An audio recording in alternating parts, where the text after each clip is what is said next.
witnesses in this investigation. That risk, that threat to witnesses was only confirmed. In this case. He'd come, maybe he wouldn't even come. I think maybe he would just take the time. Also issued a statement. We'll do it live! I'll write it and we'll do it live!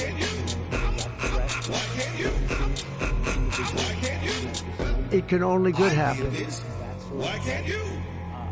It was, in my view, completely appropriate. Hey, it's Thursday, so it's the headliners. I'm Tim. Mikey went to go get coffee real quick. We're starting early because we want to go. We want to watch this. You did not see any of the discussion. There was not any. Jack Smith. Just the content that they made a call to the president. And there we go. But nothing about. But before we get to that, listen to Charlie Angus. Charlie Angus here from Midas Canada, the Resistance Tour, and I watch the Bin Podcast Network. You got to watch it. Sign up. Follow them. Does not tell you the content of what people like and subscribe. You become felt a member. That you had a case that was one that you would win beyond a reasonable doubt, no moral certainty.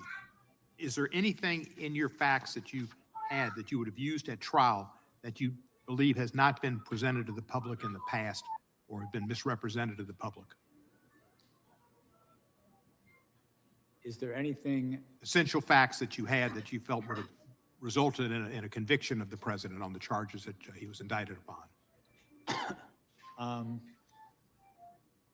I think my report, the report of our case, the final report, summarizes the evidence, I think, in a way that is gives a fair reading of the strength of the case. And you have no question but have been successful before jury. My review of the case, I came to the conclusion we had proof beyond a reasonable doubt. We were ready, willing, and able to go to trial in the case. Of course, as I said in my opening statement, prosecutors can't control outcomes, but I felt confident. Zero, dire hound, hound of hell. Did Merrick Garland ever pressure you to bring an indictment or to do anything in your investigation? He's a pretty small dire hound. No. Did anybody else in the administration, President Biden, Vice President Harris, etc.? I was given the independence to conduct my investigation, and I came to the decision to bring charges in this case without undue influence from anybody. Hey, he's pretty small for a dire hound. hound. The case. Why did you drop the case? He's waiting on his growth spurt. Hey, Mikey, turn the sub chat on. Donald Trump were dismissed. Why? Because it worked so good last time. Department of Policy, Office of Legal Counsel said if somebody's I thought they were getting crazy over there already. I was like, oh, why? No, I'm saying I'd say, like let K eat. Let K eat. For everyone who doesn't know or does know, we're only 25 subs away from 1,000. I intend to hit that goal today. We consulted with with the Office of Legal Counsel. And they determined. I'm old now, Tim. Give me a second. Where's my button? And if the trolls want to chat, they got a sub. You had to follow the law, and that's what you did. Hey, I don't have to argue. Tim said you got a sub if you want a bitch. My job was you don't like it, take it up with Tim. Oh, wait, you can unless you sub. I want to thank you for your service. I think you're a great American, and you came out of this as being somebody who people can respect and look up to in a fashion that we should be instilling people's desire to go into justice, to go into law, and to go into government. You're an example of the type of person they should follow. I yield back the balance of my time. Gentleman yields it back. The gentleman from Wisconsin is recognized. Mr. Smith, there's something that's really bothering me since your deposition. It's how and why you got the position of special counsel and your personal relationship with Marshall Miller. All right, so a tiny bit of context. This is Jack Smith's testimony in front of the House Oversight Committee, I believe, that Jim Jordan runs for some reason. And it's a sham. What? These Republicans, boy, they're the worst. Tim, they love the Constitution. They've been telling me that for 40 years. They love it. They love it. Let's go back to 1999 when you were working for the United States Attorney's Office for the Eastern District of New York. I'm talking Is that when you first met Marshall Miller? Ooh, Mikey, I put some new ones on there. He'd come, maybe he'd come. So maybe after he ED wouldn't New come. York, did the two of you ever work together again prior to becoming special counsel? Fettuccine, linguine, martini, According to the bikini. public bios for you and Mr. Miller, you We don't need to hear this fucking. This guy's a backbencher. Who the fuck knows who this guy is anyway? Boring. Yeah. Chief of Staff for DOJ's criminal division. I also added this. I'll write it and we'll do it live. Yeah. Okay. Blah, blah, gay sex. Blah, blah, Congress. We'll do it live. Fuck it. I would say intermittently. Oh, and one of your favorites, Mikey. Y'all just being numbnuts right now because you forget your own history. So let's fast forward. Y'all don't understand. Like, I used to be conservative, and Michael Steele was my guy. DOJ. And now Michael Steele's like, this is y'all are numbnuts. Like, yes, Michael, yes. That's it, guys. I'm going back to the right. Position at DOJ, is that correct? I'm going back. Yes. What I recall is that I expressed an interest if the right position came up, I would be interested in But considering. at that point, there's no discussion about special counsel. Is that correct? This No. is some time ago, and so I don't have a specific recollection of all these Okay, I think I did it. conversations. So you were first approached about special counsel and that role before the 22 midterm elections. And according to the deposition transcript in October of 2022, you fly to DC, meet with the AG and the Deputy Attorney General. Is that correct? Yes, I flew to DC. I believe. Oh, it was Mikey, in apparently October, checked and the I met Bin's Deputy email. Attorney General, Yep. and also I met the Attorney General. So in multiple conversations with your friend Marshall Miller, he never once tipped you off that the Attorney General or Deputy Attorney Hey, General pause real had quick. you on the So short list. we for watched special the counsel. the Paneer Yes. and the Pollock video. Yeah. And it's not viewable all over the world. I'm like, it's Indian food. Every fucking country has an Indian food restaurant. What are you talking about? Oh, they gave us one of those copyright things. No, it's kind of a copyright, but it's just letting us know this video can't be seen due to one or more claims. And you click on it and it's like can't be seen globally. That's stupid. Who's out here not watching Indian food videos? Like, grow up. Grow up. That ain't right. You know what, YouTube?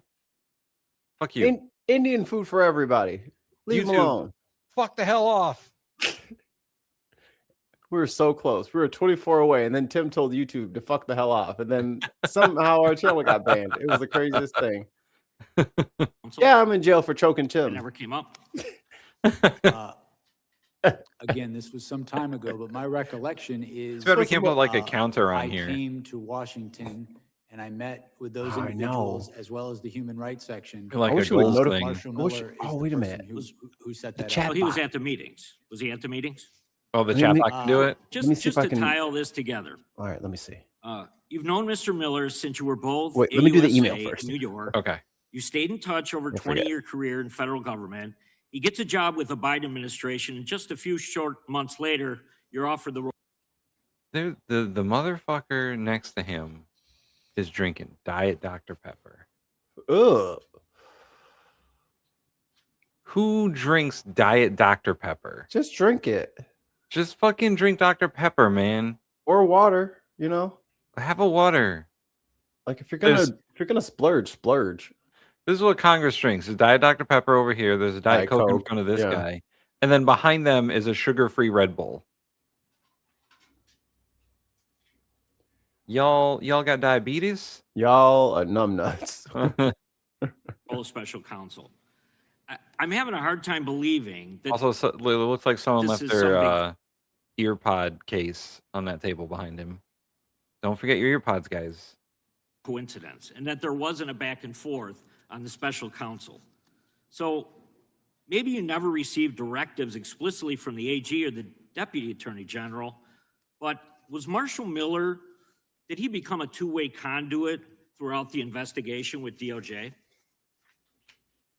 Tell me No, about it. And I would not take direction from a political person, a political figure about how I should conduct an investigation. But you never spoke to him throughout the entire time you were conducting the investigation? No, I didn't say that. What I said was Okay. that he was, I think you asked if he was a Thank you for your conduit of question, information. Senator. He was present. Gina, why in did you recollection, send me that? Oh my at meetings. God, briefings that I had with the, Oh, Attorney man, General what? and Deputy Attorney General during my time as special counsel. I mean, I don't want to assume anything, but Mr. Miller wanted you Oh in that my position, not because you're God. necessarily the best lawyer he ever met, pause. because of the long. Pause. Jesus Christ. Nothing is fucking sacred on this godforsaken rock. Here's Hexa. Thank you. Thank you very much. Hold on. I want you guys to fucking hear this in full stereo. Enhance. How about this? Star Trek real. Star Trek original. Yes. Oh no. Oh God. Don't you fucking touch Star Trek, Hexeth. Those two are the complete antithesis of what like Starfleet is supposed to be about. Two fucking Ferengis talking about Star Trek. If Gene Roddenberry had saw that, he would die again. Up, his fucking corpse is throwing up in its grave. Jesus. That is terrible. I can't believe he said that shit out loud into a micro. This is sick shit. Oh. Don't you fucking touch Star Trek, you dirty drunk. I'm gonna clip this. Thank you. Elon, appreciate it. Thank you very much. How about this? Star Trek real. Star Trek original. Yes. Appreciate it. Boo! Boo! Boo! I hate him. Over spilt meek. Ugh. God damn it. It's too late, McKinnon. And those are in a different folder. Yeah. I know what I'm doing. Term friendship that you have with them. Come on, Gina. We're supposed to be What I can friends. tell you is I have been a prosecutor you, for Billy. 30 years. I have been an apolitical public servant for 30 years. I've prosecuted cases against Democrats and Republicans, all the same. I've had, in my view, the experience necessary for this position, and that's why I accepted it. So he knew that you Like, I don't mean to harp on this, but Elon would want to build like the mirror universe Starfleet that's evil. Like the mirror universe Starfleet that took over the Klingon homeworld, that took over the Vulcan homeworld. Like, if you ever saw like the last season of Enterprise, they did like a whole mirror universe, like 2-part or 3-part thing. And like, it would be like Elon wants it where the humans are the dominant race in Star Trek. He doesn't want us to be peaceful. He wants the Vulcans to land on Earth and then we shoot them.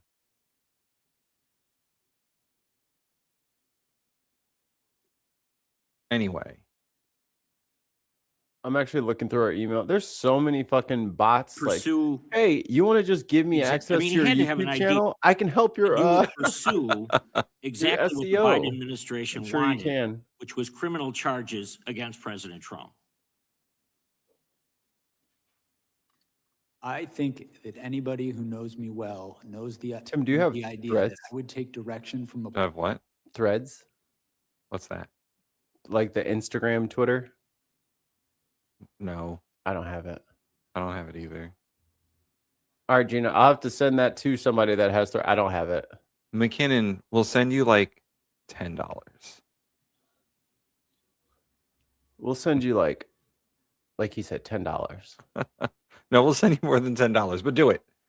political figure about how an We investigation literally thought should come about out. that, and I was don't like, think anybody we who could knows just me ask thinks that's McKinnon. true. Yeah, we could just Well, we could just ask Chairman McKinnon. Jordan, I think the next deposition McKinnon, we're bad at this. should be Help us. with I'm Marshall not sending you Miller my hat, at this point. McKinnon. I yield back. Gentleman yields back. I agree. Pay the man. Gentleman from Georgia is recognized. And while we are deposing Marshall Miller, maybe we can depose Donald Trump about why he chose. I think his McKinnon and personal Tons of Mice are lawyer going to get into a bidding war over to my be, hat. The head of Tim gonna be over here with a barrel. DOJ. On January 6, 2026, the fifth anniversary Hey, yo, I like of that the tie, low-key. insurrection, That's a nice the tie. White House launched a Kiwi? taxpayer-funded website that attempts to rewrite history about what happened on that day of infamy.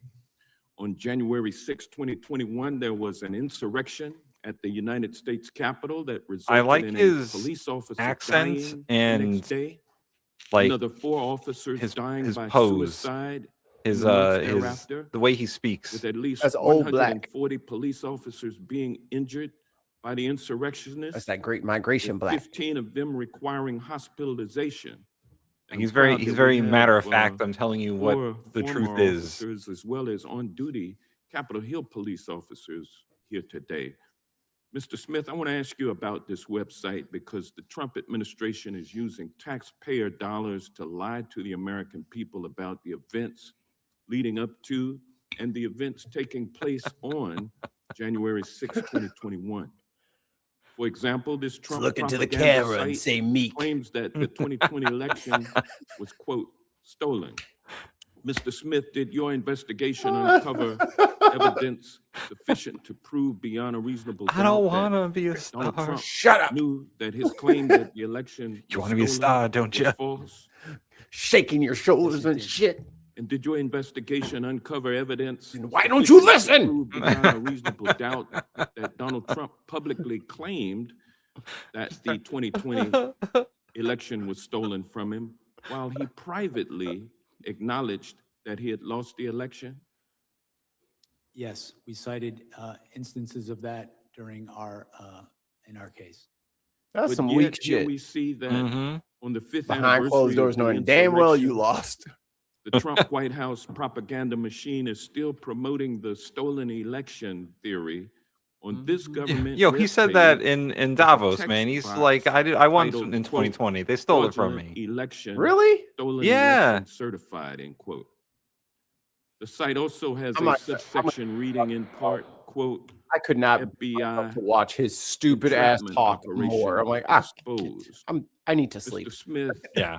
did your investigation develop any evidence to support the allegation that the FBI entrapped insurrectionists into committing crimes on January 6th? Jesus Christ. A report released today Our shows that Grok investigation generated revealed approximately 3 Donald million Trump sexualized images in is the just person who 11 caused days. January God. 6th, that it was foreseeable to him and that he sought to exploit the violence. Why am I single? Oh, This let me check out website your also Twitter page. accuses Ew. you of being a, quote, Biden prosecutor who Alert the brought, Women Network quote, about you. weaponized charges against Mr. Trump. Mr. Smith, were you a Biden prosecutor who weaponized the Department of Justice against Donald Trump? Absolutely not. Did Attorney General Merrick Garland direct you to prosecute Trump because Donald Trump was running against Joe Biden in the presidential election? Yes. No. Oh. There Absolutely. are also allegations that President How'd you know Trump that? was the victim of, quote, That's supposed to be a lawfare, secret. and accusations that the Department of Justice lawyers who prosecuted Donald Trump used, quote, fabricated indictments and rigged show trials. Did you, Mr. Smith, or the men and women working on your team work to fabricate indictments or put on rigged show trials? Thank you for your No, we question, secured Senator. indictments from grand juries, and we were prepared to prove our case in court beyond a reasonable doubt. Did you use your appointment as special counsel to conduct a politically motivated witch hunt, scam investigation, and prosecution of Donald Trump? I did not. We followed the facts and we followed the law. Where that led us was to an indictment of an unprecedented criminal scheme to block the peaceful transfer of power. And those indictments have been dismissed. Can they be re-brought or resurrected after this, after Trump leaves office? Hell yeah. They were dismissed without prejudice. So they can be refiled?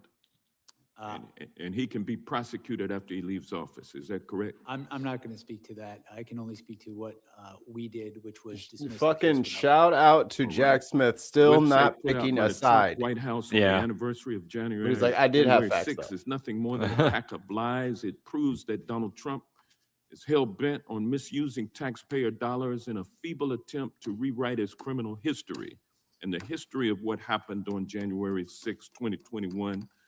And with that, I yield back, but I would like to, Mr. Chairman, offer for the record Unanimous consent? unanimous consent, a statement from Cybersecurity and Infrastructure Security Agency released on November 12th, 2020, that states the November 3rd election was the most secure in American Without history. objection.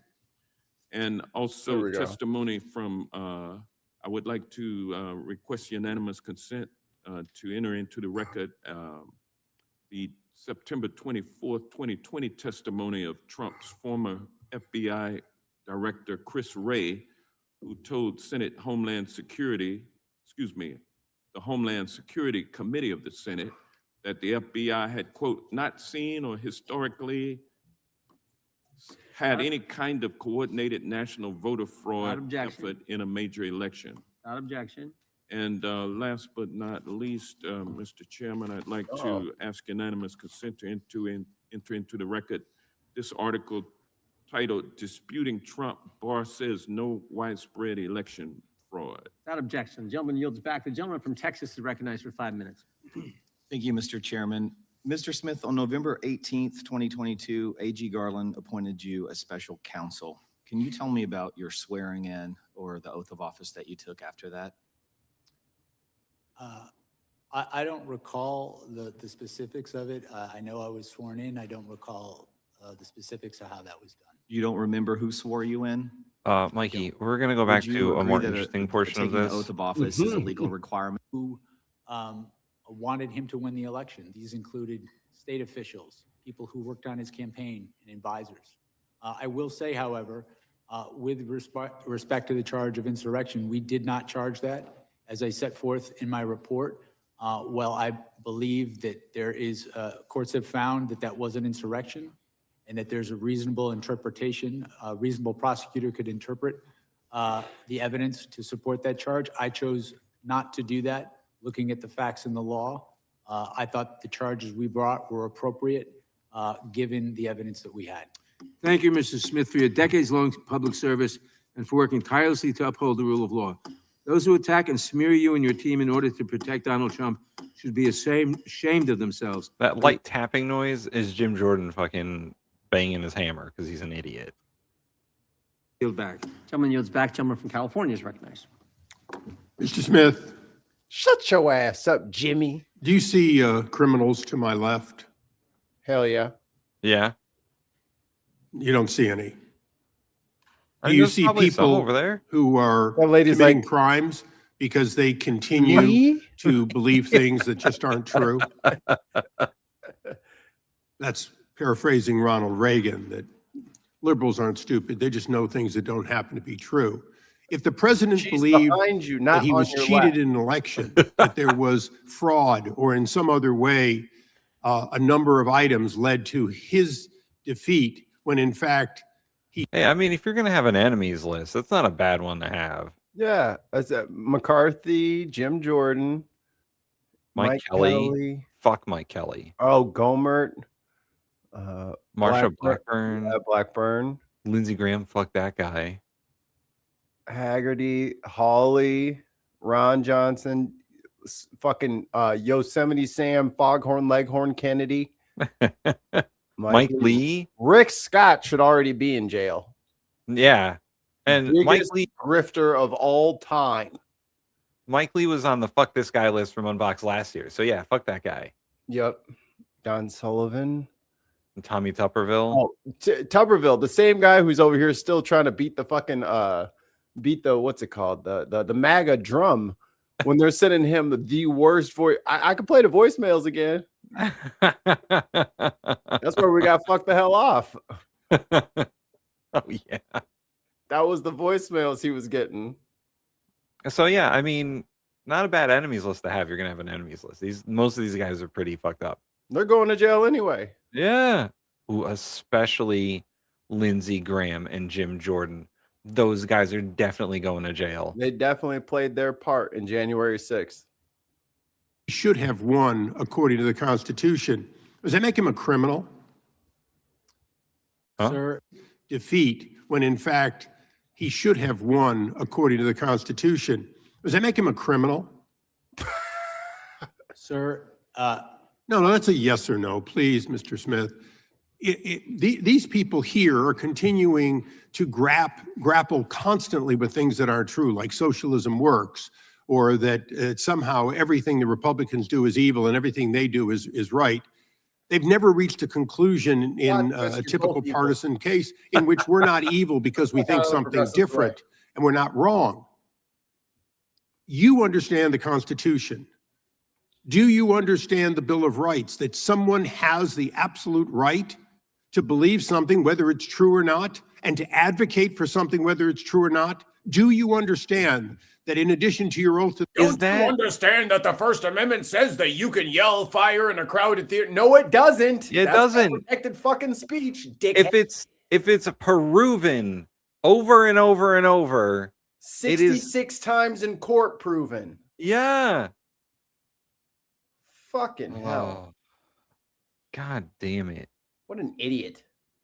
This I'm guy's trying to gonna get a sound clip so I don't get primaried by some MAGA Republican. Don't you think? Shut your weak ass up. You're always, I hate that shit. Isn't it possible? No, bitch, it ain't. Right. Next question. Yeah. Jack Smith, come on. I'll be your Luther. I'll be your anger translator. I'll be your anger translator. No, the you lying Constitution, slut. that's one of the things the First Amendment allows for, isn't it? No, that's not protected No. speech. Yes, sir. Okay, case- so if you know that people have a right to opine, lobby for, assert, do everything they can legally to Send to in ask fake for electors. people to make Send a mob to the Capitol building. An armed crazy mob to kill senators and House members. Yeah. Isn't that part of the First Amendment? Doesn't the Bill of Rights say that if you lose an election, you can just send a mob Isn't to the kill insurrection whoever? part of the First Amendment, sir? Isn't that Can't true? you kill anyone who doesn't vote for you, sir? What the fuck? No, dumbass. That's never been a rule. What are you saying? No, you can't do that. different Sore loser, decisions, then why is it you saw criminal conduct on behalf of a president who believed he didn't win? Chairman Jordan and myself have something in common along with a number of others here.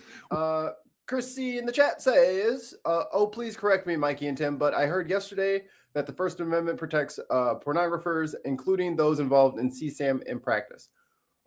If you're talking about the Legal Eagle video that came out yesterday, which was pretty good, no, CSAM is not protected because the parties involved have to consent. Minors cannot consent to anything. Yeah, by law they can't consent. So They can't agree. Even if they're 17 and they really, really want to, they can't. Legally, they are not they are wards of their parents until they are 18. And then they can make their own decisions, and then they can be prosecuted, and then they can owe debts and all that stuff. But until they're 18, nope, can't do none of that shit. So doesn't matter how they try to spin it. You know what I'm saying? The child can't consent. It doesn't work that way. Which is why Elon is going to go to jail for his little machine over there. yeah, is the worst AI ever. Oh, Mecha Hitler is into CSAM. Who'd have thought? Yeah. You get out of it AI what you put into it, and look what Mecha Hitler's up to. And that's why I'm not on X anymore. We saw wrongdoing, and on January 6th, we voted not to confirm 2 states because they had violated the U.S. Constitution in how they selected who got ballots. Who? And Which yet, 2 states? Which states? Probably Georgia. Where he from? It's probably Georgia and Pennsylvania. I can't tell which. you're going to come here and What say, his name is. "Oh, I There's a just head in followed the way. law." Isa? I think his name is Isa. His last name is Isa. ISSA. Yeah. Let's see. Look at the dead eye look on Biggs over here. Look at these people. Mikey. Look at the lady next to him. She's just looking at like, what the fuck is he going? I need a screenshot of that. And this poor little librarian girl that got holding this piece of paper. Get a goddamn easel.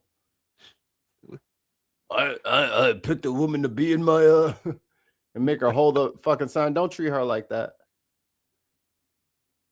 Where's oh this my god. motherfucker from? He's from California's 48th district. Oh. This is why California needs to be like 5 different states. North County. Oh, and San Diego. So he's around San Diego. Okay. Well, he's getting fucking redistricted out. Yep. Bye-bye. Bye-bye. Texas, did you like that? Did you like that? You want some more? You want to do it again? Oh my God. Indiana's like, we're going to redistrict too. It's like, you only have 5 people. You knock yourself out. Didn't they decide not to redistrict? Didn't their Republican Party just say that we're not going to do it? It's too much effort. They don't know how to do it. Yeah.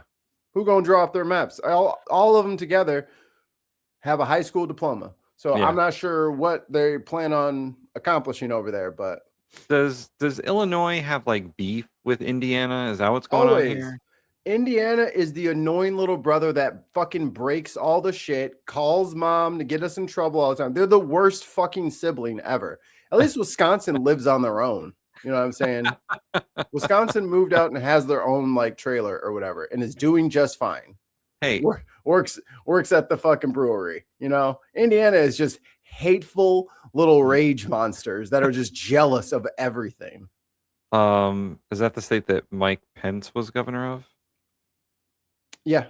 Yeah.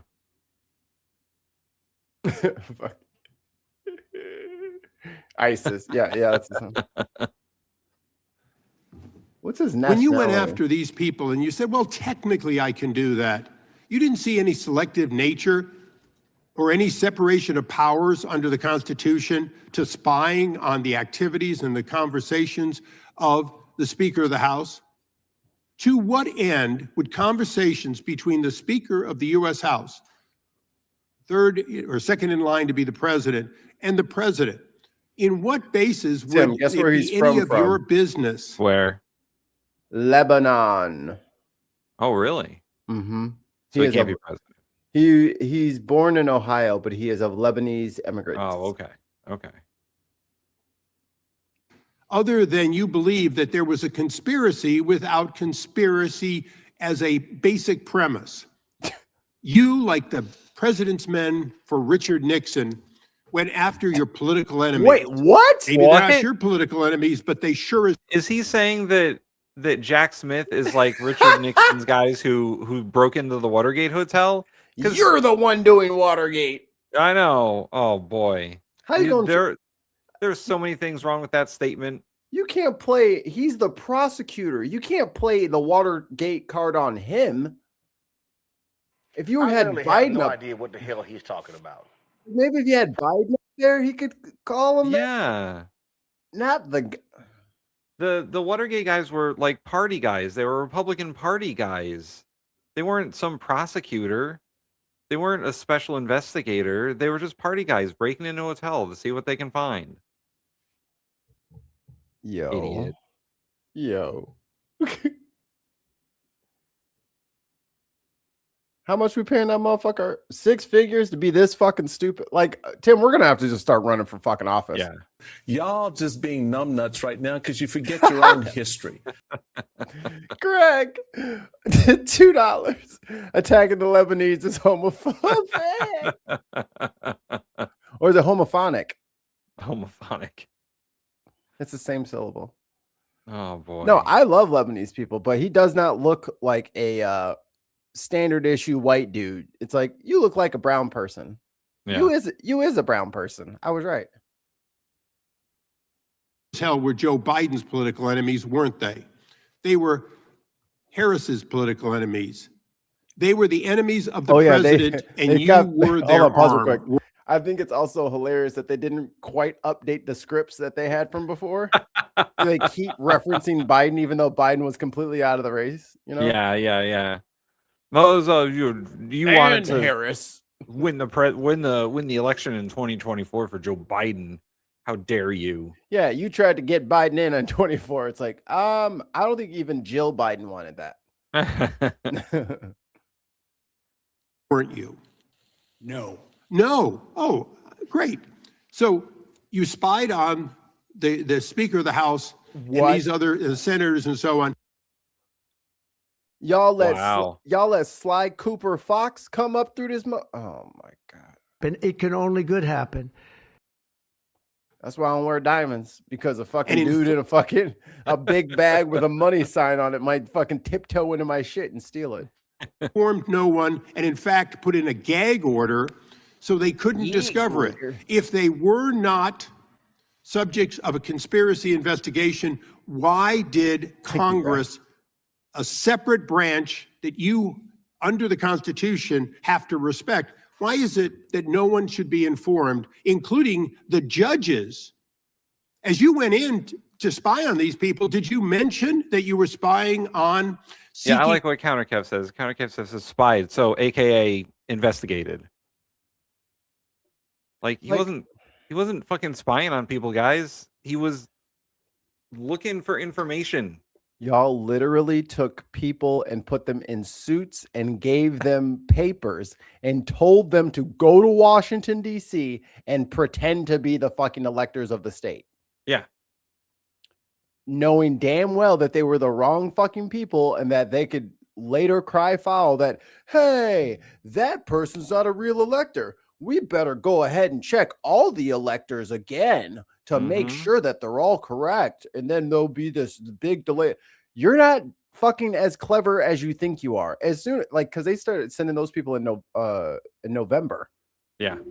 So before the certification on January 6th. So this is a premeditated fucking plan. And you know who those fucking people who got caught and prosecuted, you know who they said that they talked to? The motherfuckers on that list to your left. Those are the people that they said that they worked with. So yeah, he followed the right people. Biden lives rent-free in Trump's head.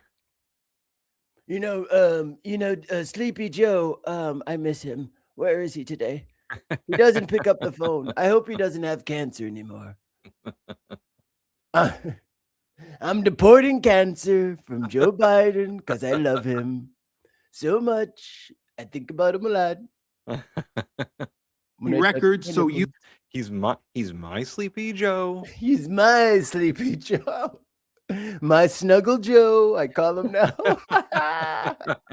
We snuggle every night. He gives me an ice cream cone, but I don't eat it, but I don't tell him. You could find out about when conversations occurred between the U.S. Speaker of the House and the president. Did you inform the judge or did you hold that back? What? My office didn't spy on anyone. Wait a second. The question I asked you, Mr. Smith, was pretty straightforward. Did you withhold that information from an Article III judge in the process of taking the records of the Speaker of the House? We complied with Department. Did you hold back Mr. Chairman, would you please instruct the gentleman to allow the witness to answer the question? It's not your time. I'd like my time back. Mr. Chairman, you have repeatedly done that in the past. The witness has the right to answer the question. And there'll be due time to answer the question. Would you please put my time back and let me finish this? Yeah. You're just yelling at him. Mr. Smith, I asked you a question and you were not responsive to it, and I want you to be responsive. All of you little trolls out there and all these little fucking insecure men out there, stop saying that women are so fucking emotional when Issa is having a full-on meltdown. Bro is crashing out on fucking camera in front of everybody for literally no reason. The guy is there to answer your questions, and you're so hopped up on fucking Trump's farts huffed directly into your brain that you just don't I get the performance part of it. But this is just so sloppy.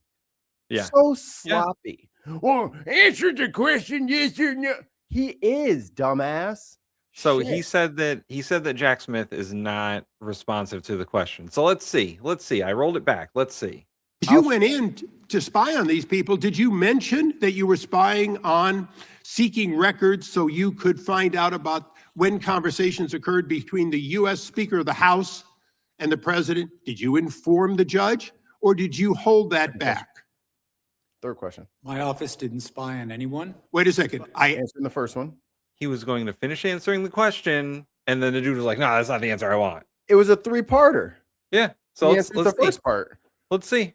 The question I asked you, Mr. Smith, was pretty straightforward. No. Did you withhold that information from an Article III judge in the process of taking the records of the Speaker of the House?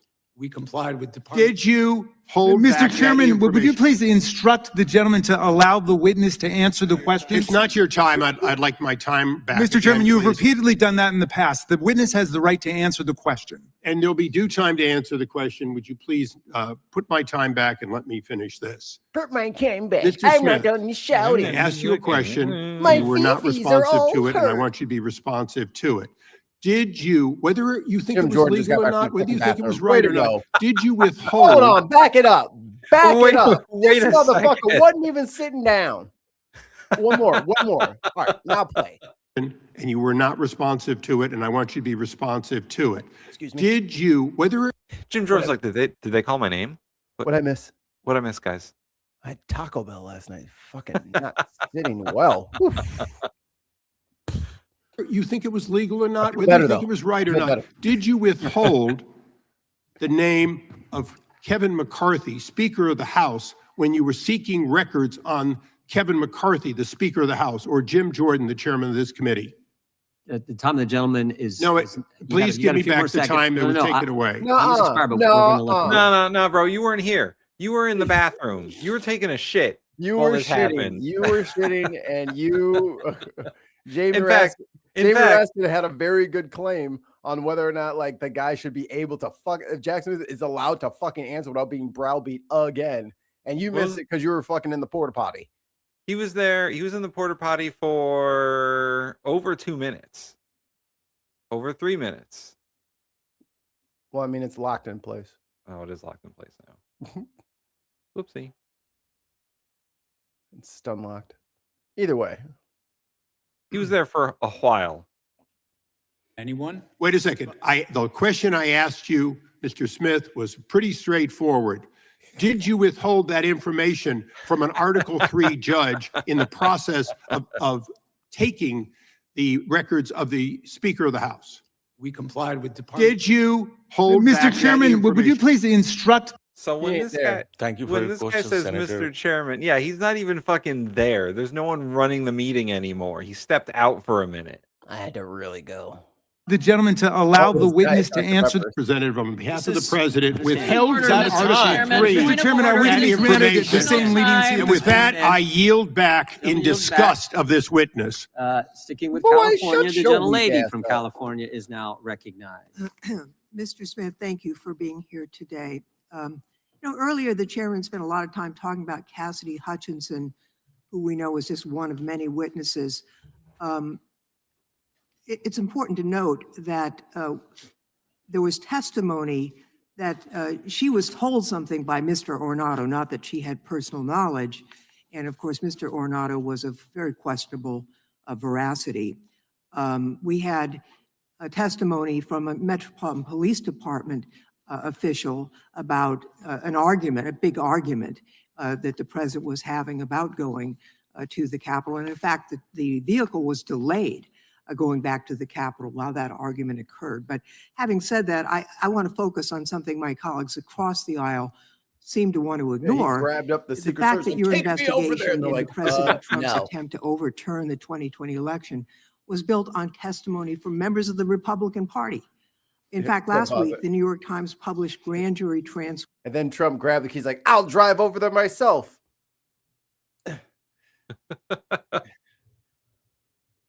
Which one is go?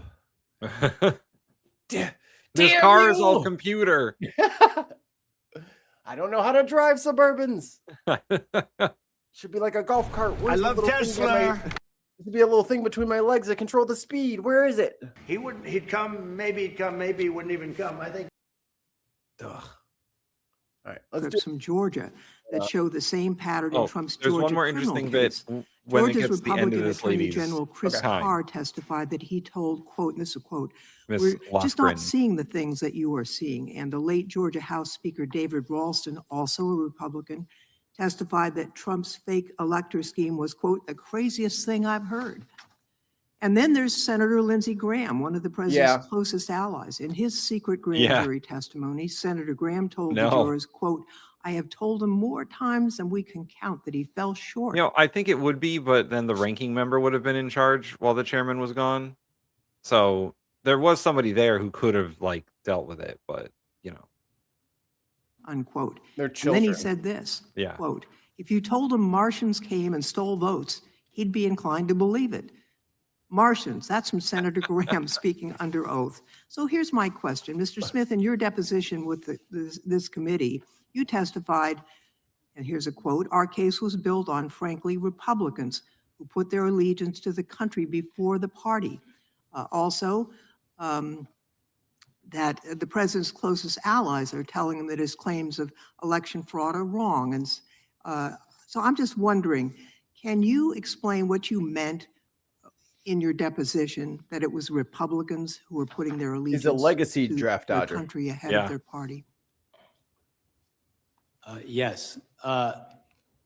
There were witnesses who I felt would be very strong witnesses, including, for example, the Secretary of State in Georgia, who told Donald Trump the truth, told him things that he did not want to hear, and put him on notice that what he was saying was false.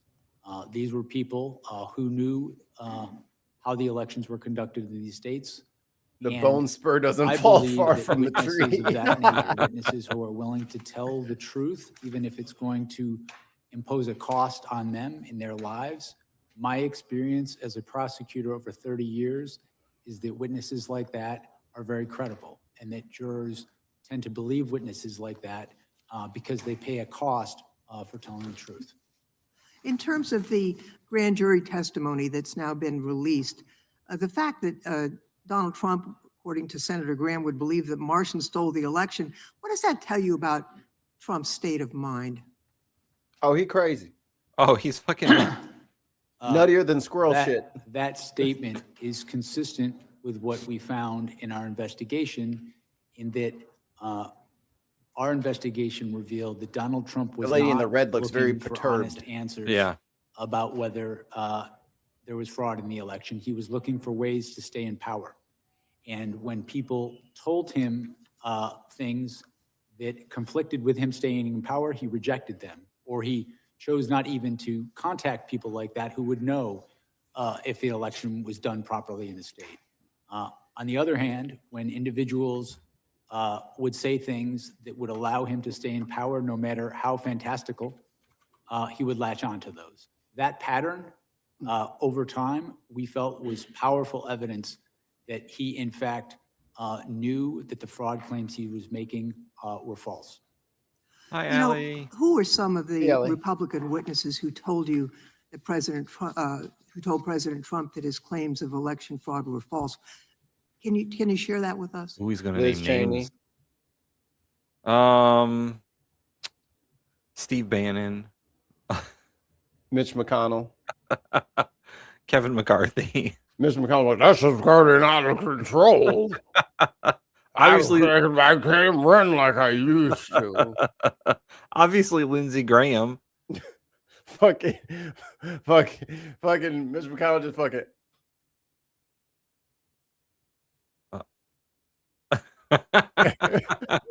He tried to get out of there and fucking. Well, Mikey, we got Allie gifted 5 subscriptions, 5 memberships to the bin.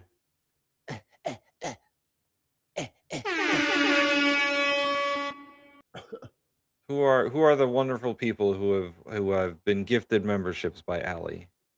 Who are they, you ask? I could tell you that right now. You think I won't tell you? I don't think you're going to tell me. I could say it right now. It is. Move it over. I'm getting old. Native atheist. Tell me about it. So Tons of Mice's third wife. Ooh, I'm getting a spice attack. 46 MD. Thank you for your question, Senator. Helen Wilkes. And Z Stroke 2. I am full, but I can't pass up this great opportunity. Well, how much? Thank you, Allie. You are the wind beneath our wings. You're the meek that keeps us all together. Thank you so much. Hey, line starts back here, Chico. Thank you, Allie. There were a range of witnesses They ranged from people on his Names. campaign Name team Smith. who had wanted him to Stop win being and nice. employed to help him win the election. They included state officials, state Republican officials who wanted him to win, voted for him, campaigned for him, asked him and his co-conspirators to provide evidence to support their claims, and invariably they never did. It included officials, advisors, people he worked with Jim, in shut the White House fuck up who he over there. relied upon. Yeah, stop banging for that fucking important gavel. decisions and who he trusted in other Let him contexts. finish his answer, you fuck. We felt we had strong evidence from a variety of sources. Time of the gentlelady has expired. Mr. Chairman, with my fellow Californian, you were allowing the witness. Yeah, it's a to good answer. question. Isn't that grounds to let him answer? I've given him 30 seconds extra, the gentlelady 30 seconds extra. If the gentleman can be concise and finish up here quickly. He would have been done if you would have stopped And tippity tapping the just whole conclude, fucking time. We felt that constituted powerful evidence of the knowing falsity of his statements in furtherance of the fraud. Mr. Chairman, I would like to yield back, noting the presence of officers who were severely Got attacked, nothing to yield back. You're a minute Um, over. The gentleman from protecting Texas. our is- lives on January 6th. What a fucking asshole Jim Jordan is. Christian says, I want to do some research because Trump attacked those who fought in World War II by basically saying without America, we would be speaking German now. The U.S. only got involved in World War II when Japan touched her boats. Because we were fully Americans. If you don't know this part of fucking American history, we were just going to let Europe figure it out. Yeah, we were going to make a deal with the Nazis, actually. And so when the Jews were like, please, can we have safe harbor in your country? We said no, we're not involved. This is a Europe problem. Yeah. And we gave arms to the UK and to the Allied forces because we were supplying arms to the UK and the Allied forces. Japan hit us at Pearl Harbor. Hawaii was not a state yet. They never attacked American proper, Well, right? It was a U.S. territory. It was a U.S. territory. Well, I think it was, territory as in we went in there and fucking put a military base on top of their fucking island. Yes, it was part of America's imperialist expansion, but And that's where we got attacked. Like, America has never been assaulted by a foreign enemy except for the British.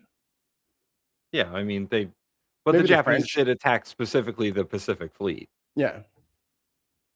And then that's what that is what spurred our entry into the war. So Trump, who knew it, doesn't know fucking history. Yeah, and we didn't even join the war in Europe until Germany declared war on us first. Right. Like, we were like And then perfectly D-Day. fine to fight the Japanese, but then the whole thing just happened, and at the last minute, just like in World War I, at the last minute, America showed up Mm-hmm. and was like, "Hey guys, what's going on over here?" What's going on in this chat? Yeah. So I have a couple of good things for you. Would you like Tim, how much do you know about maps? About what? Maps. Maps? You a Like, big map guy? not a huge map guy. I know maps, but Do you know what a Mercator projection is? not even close. Okay. We're going to do a little nerding out with Mikey. Okay, guys. So this right schmear, if you took the world and spread it out in a big sheet, if you just cut us from pole to pole around the prime meridian or something like that and just flattened us out, you'd get a Mercator projection. And I mean, all of these different kinds of maps like this one and all these, they're all essentially called projections, right? In the map reading sphere. Let's see, the Mercator projection created by Gerardus Mercator in 1569 is a cylindrical map projection that makes lines of latitude and longitude straight and perpendicular. How hard is that? You know, you just fucking you just put it across the thing. Ideal for navigation because it shows true compass bearings as straight lines. However, it drastically distorts the size of land masses, inflating areas near the poles like Greenland to appear much larger than they are, making it inaccurate for portraying relative sizes. So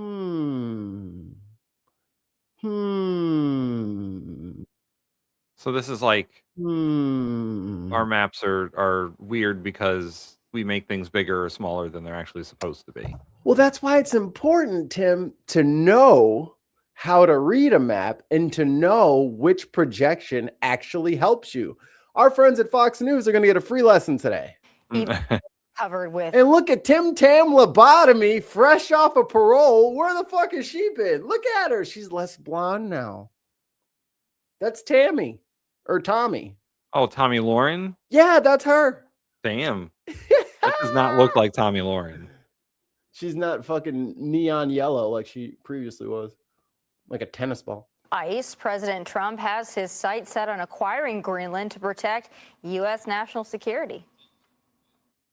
We are going to do something on Greenland, whether they like it or not, because if we don't do it, Russia or China will take over Greenland, and we're not going to have Russia or China as a neighbor. Oh, he's so dumb. I Now, can't President listen Trump- to that.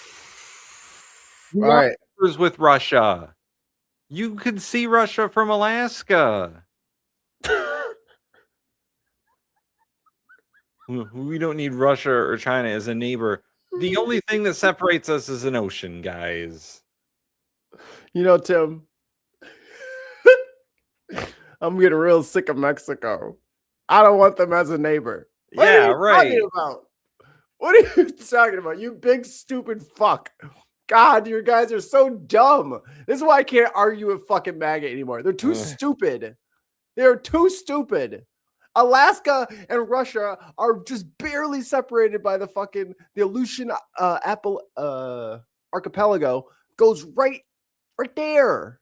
There's a Bering man. Strait. It's a Bering Strait, and it's usually frozen. There used to be a land bridge there.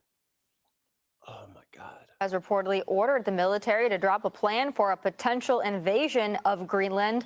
Well, Joey Jones is at the touchscreen with more. Joey So, Joey, Jones. let's break it down. Who Oh, we got touchscreen guy. Now, Tim, I just showed you. This is a Mercator projection. So not a to scale actual size of things. All projections have distortions. All of them. There's one map that doesn't extend or stretch out any of the areas, and it looks like if you unwound a baseball and then cut it in half and then put the pieces next to each other. Like, it's very slicey and very hard to really track down or navigate it. So this is the worst possible map for this application. Yes. has control of Greenland now? Yeah, well, the Danes have control of Greenland, Denmark. So Denmark has what we call, they're responsible for basically their economy, their defense, their diplomatic policy. But Greenland itself is an autonomous territory of Denmark. And what that means is they control basically their domestic policies. They have their own government, and they've actually been working towards independence since 1979, really was when they started what they call I bet you if I Google that shit right now, Greenland history, those are the bullet points that he's reading to us right now. Autonomous control or self-rule, and it's been working that direction. And so the reason why we want to look at this is a huge, almost continent. It's the largest island we have. And so if you look at it in respect to where we are in North America, it is huge. But if you look here. No, it's not. It's not that big. It's not that big. It's big. It's a big island, but it's not bigger than fucking Canada. Hey, Native Atheist. Native Atheist says thanks to Allie for the membership. Here, the green area, that's where it's populated. There's only about 57,000 civilians here. And then these little dots, they represent a couple of different things. They're both our military bases, like we have one, which is our Space Force base. And then you also have the Joint Arctic Command of the Danish military here. The rest of these are where a lot of their rare earth minerals and... oh, that's important to note. Yeah. the opportunity to make money places are that we're looking at. Greenland's economy kind of just depends on fishing right now, and so Denmark actually supplements that. So when we talk about acquiring Greenland, that would be a part of the conversation. Boy, all right. He's going to make me do it. So, Joe, you kind of touched on this a little bit here already, but in terms of my man is wearing brown sneakers with a black suit. I'm so fucking done with y'all. Y'all are so lame, bro. Location of Greenland, why is it so strategically significant? Tim, this is the best part. This is the best part for the United States. Everybody in the chat, buckle the fuck up. This is why I have no problem debating anybody from any right-wing orbit. Listen to this. And our national security. Yeah, I mean, it's kind of self-evident, right? I mean, brother.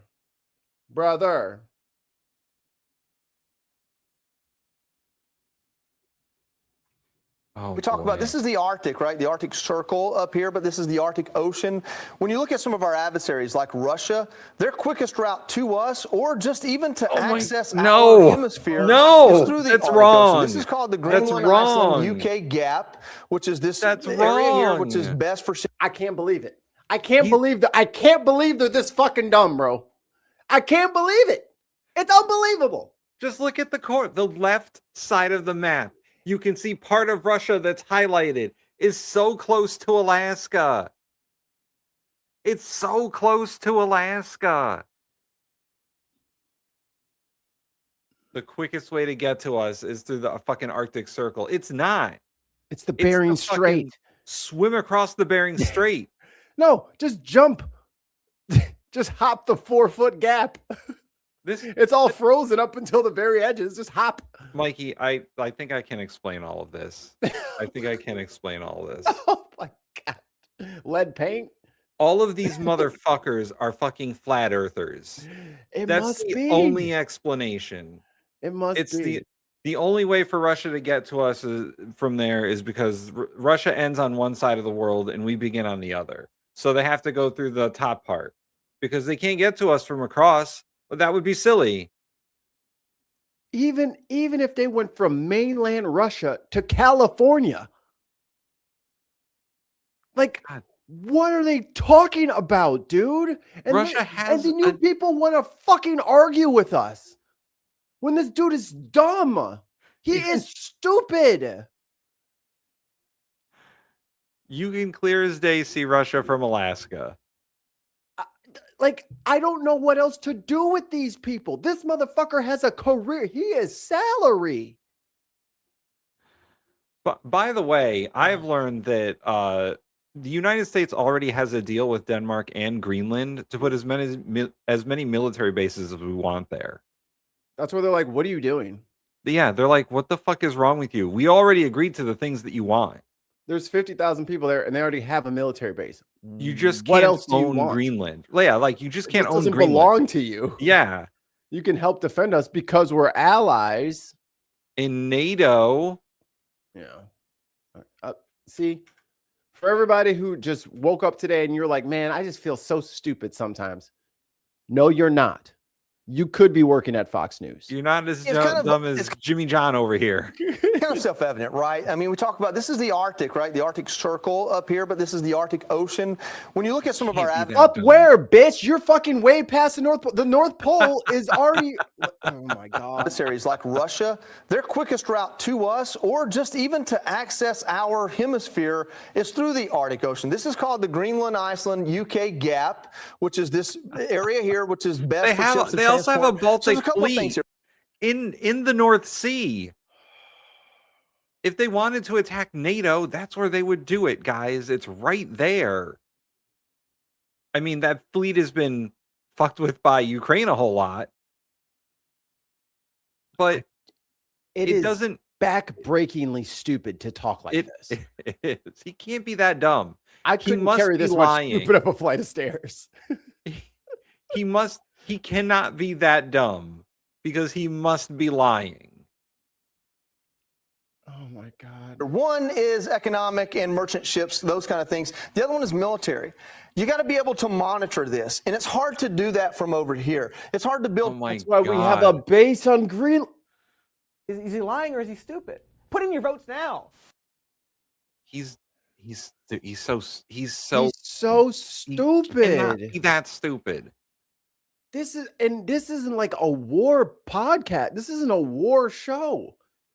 Brother, I've played GeoGuessr. Oh my God, dude. Firm structures on a base that's back here, which is where our current Air Force only base is. No, that's not even true. And it's the top of the fucking bowling ball, stupid. You can see a lot further than it looks, but you have the fucking wrong map projection up there. That makes it look like Greenland is the size of fucking South America, which it is not. Now, for fuck's sake. Now, Mikey, ignoring this poor man's stupidity or his just willful ignorance. God. What is the actual size and location of Greenland in the square world? Miles? Yeah, like where is it really? How big is it really? And teach this poor dumb man something. Okay. 836,000 square miles. But 80% of the island is covered by a massive ice sheet, which is why people live on the bottom half. So it's like 3 Texases. It's like 3 Texases? Yes. Roughly the size of Western Europe. 6 Germanys. And if it were like on a globe. Oh, you want the Google Earth vision of it? Yeah, let's Google Earth it, because like I think you're right. I think people need to understand. Like, this is so moronic. Like, we're going to talk about another moron here in a second. But this is embarrassing. Like, you should not say this out loud in front of other people. And if you see someone saying this to other people, you slap them. You slap their lips. No. You slap their lips because you want to punish their mouth for being dumb. You punish the mouth. Shut your stupid mouth is what you tell them. Your stupid mouth is open. You tell them no. That is We'll a let no. them do that. Okay, good.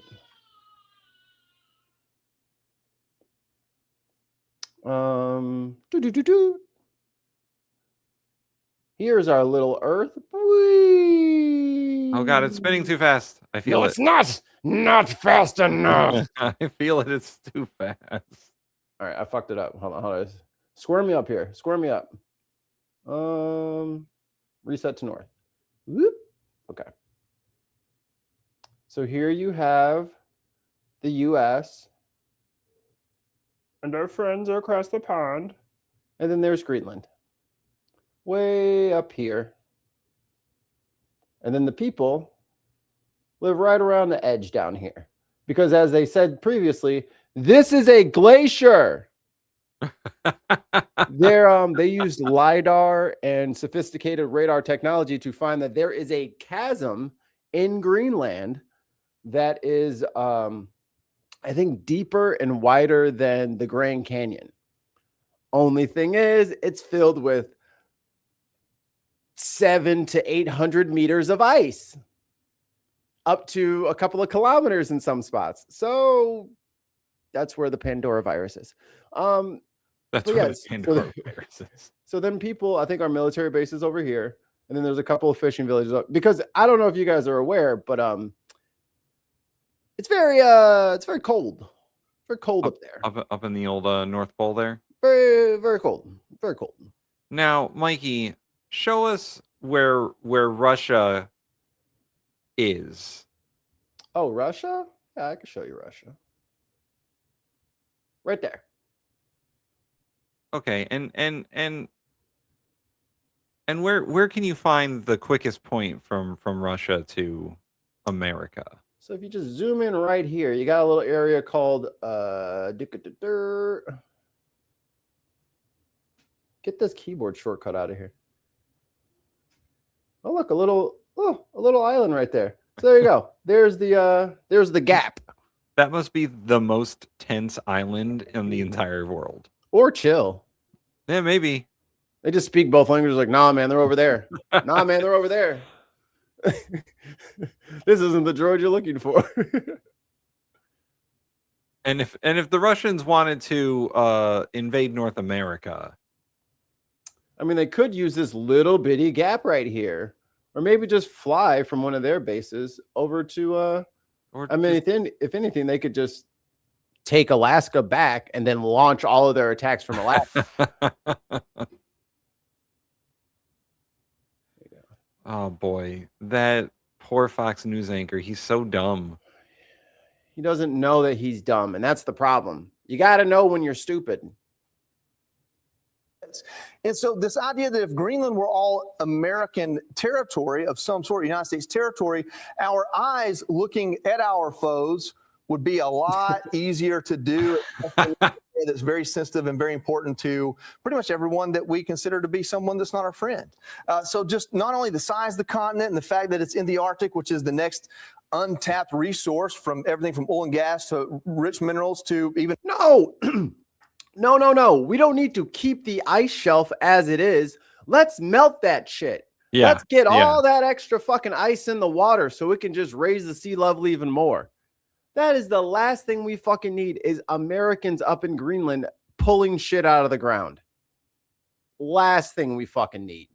Research. I'm sure that's one of those other things that like Exxon's going to be like, no, that's not for us. How many billions? No. That's a lot of cash. Strategic placement next to not just our friends in Europe, but obviously our foes in Russia and China. Joey, you briefly touched on the shipping routes.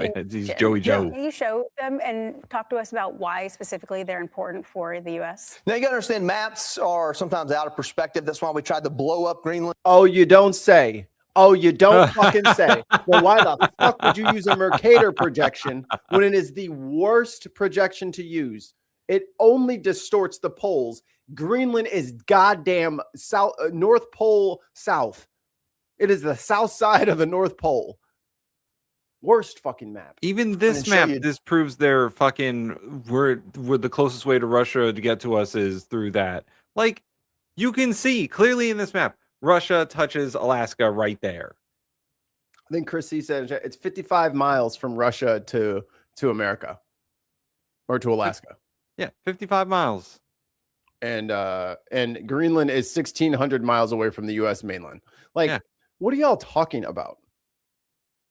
Well, blow up the picture of Greenland and show you how important it is. So when we look at this, we're taking a large look, looking down onto the Earth. And so what you see here is this entire North Asia here is Russia, right? Here's North America. So it might be hard to kind of see that right away. And then you got the Arctic Circle in between.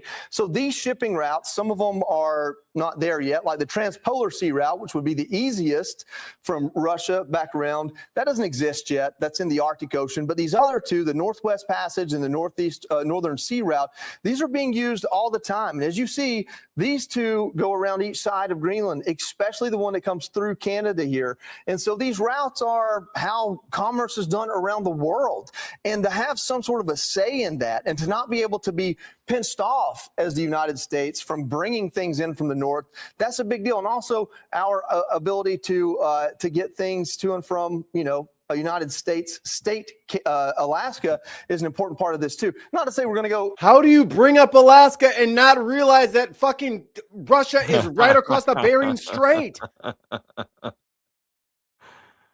Oh my God. You're so dumb. They only repeat fucking Stephen Miller talking points. God, just so dumb.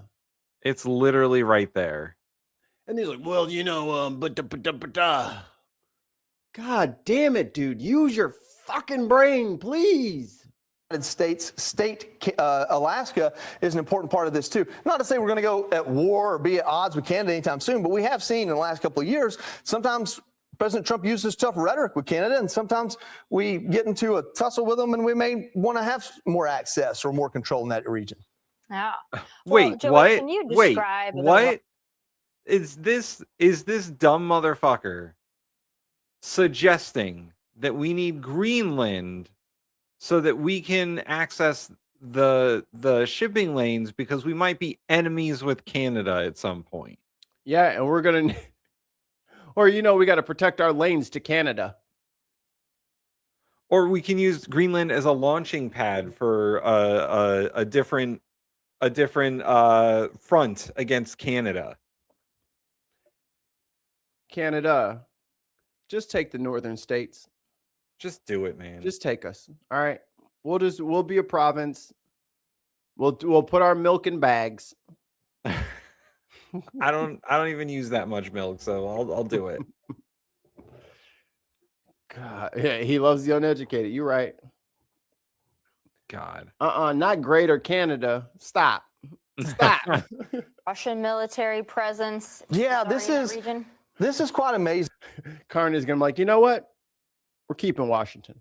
Hey, when you think about it. So, what about us? again, we're using maps here. You got to use your imagination a little bit. This is not flat. This comes up to the Arctic Circle. This all. Tim, it gets worse. It gets worse. How could it possibly get of the worse? sphere. So if we draw a line and just consider this, the north part of the approaching the Arctic Circle. Look at all of these Russian military bases, hundreds of them. And in those Russian military bases, which are on Russian land, but incredibly close, if not in the Arctic Ocean and Greenland, which is incredibly close to us, we look at some of the assets here, and that's where we start to take notice. Their naval assets. All of those bases are closer to the United States than Greenland.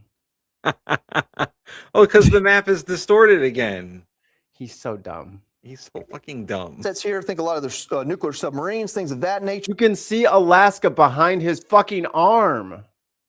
He's so fucking stupid. And opportunities to cross the Arctic Circle and get to us really quickly. Again, what it comes down to is Russia is a northern country. Of course, we're going to have more going on up here. What can we do to monitor this, to combat this, to deter this? What we're already doing, I hope. We had the nuclear missile crisis in Cuba because they were trying to get closer to us. Well, if we owned Greenland, that's not a problem because then that's our territory and we can put whatever we want there. Not to say we can't in some ways already. What are you talking about? He Just doesn't know. jibber jabbering. We could park our nukes up there. That's a great idea. For what, bitch? We can shoot them from fucking the middle of Kansas and hit anywhere on Earth. What are you talking about? We literally have a missile detection array that spans across Canada for that specific reason. Again, and we can launch nukes in the middle of the country. Intercontinental ballistic missiles, ICBMs, don't need to be 500 feet away from the target. If you didn't know, they're in suborbital fucking launch trajectories. They touch space. And if you touch space and then come down with great ferocity, it doesn't matter where they're at. You're moving at Mach 30. Yeah. It doesn't matter. You're traveling across continents in a matter of minutes. So what are you talking about, weird fuck? Learn how rockets work and learn how to fucking read a map. But it really makes strategic sense. And what's right below It doesn't. Russia in this area, we have, another big foe. So this idea that Nepal and Mongolia are next big foes. He's not even pointing it. He's pointing outside of China there. And then India. And then India, yeah. All those foes down there in the Asian subcontinent. How the fuck do you miss China? I would like to know, because China's not named on that map. Could he find China on that map? I don't know. And again, this is another Mercator projection. Look how fucking tiny China is on this map. Yeah, China's The not closer tiny. you get to the equator, the more accurate Mercator projections are. The closer you get to the poles, the more distorted. So Russia and Greenland are, I mean, this guy's literally just zoomed in on the same other fucking screen grab that they had from before.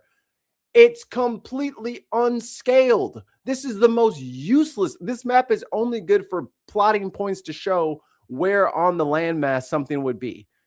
But for any kind of, it is so unuseful.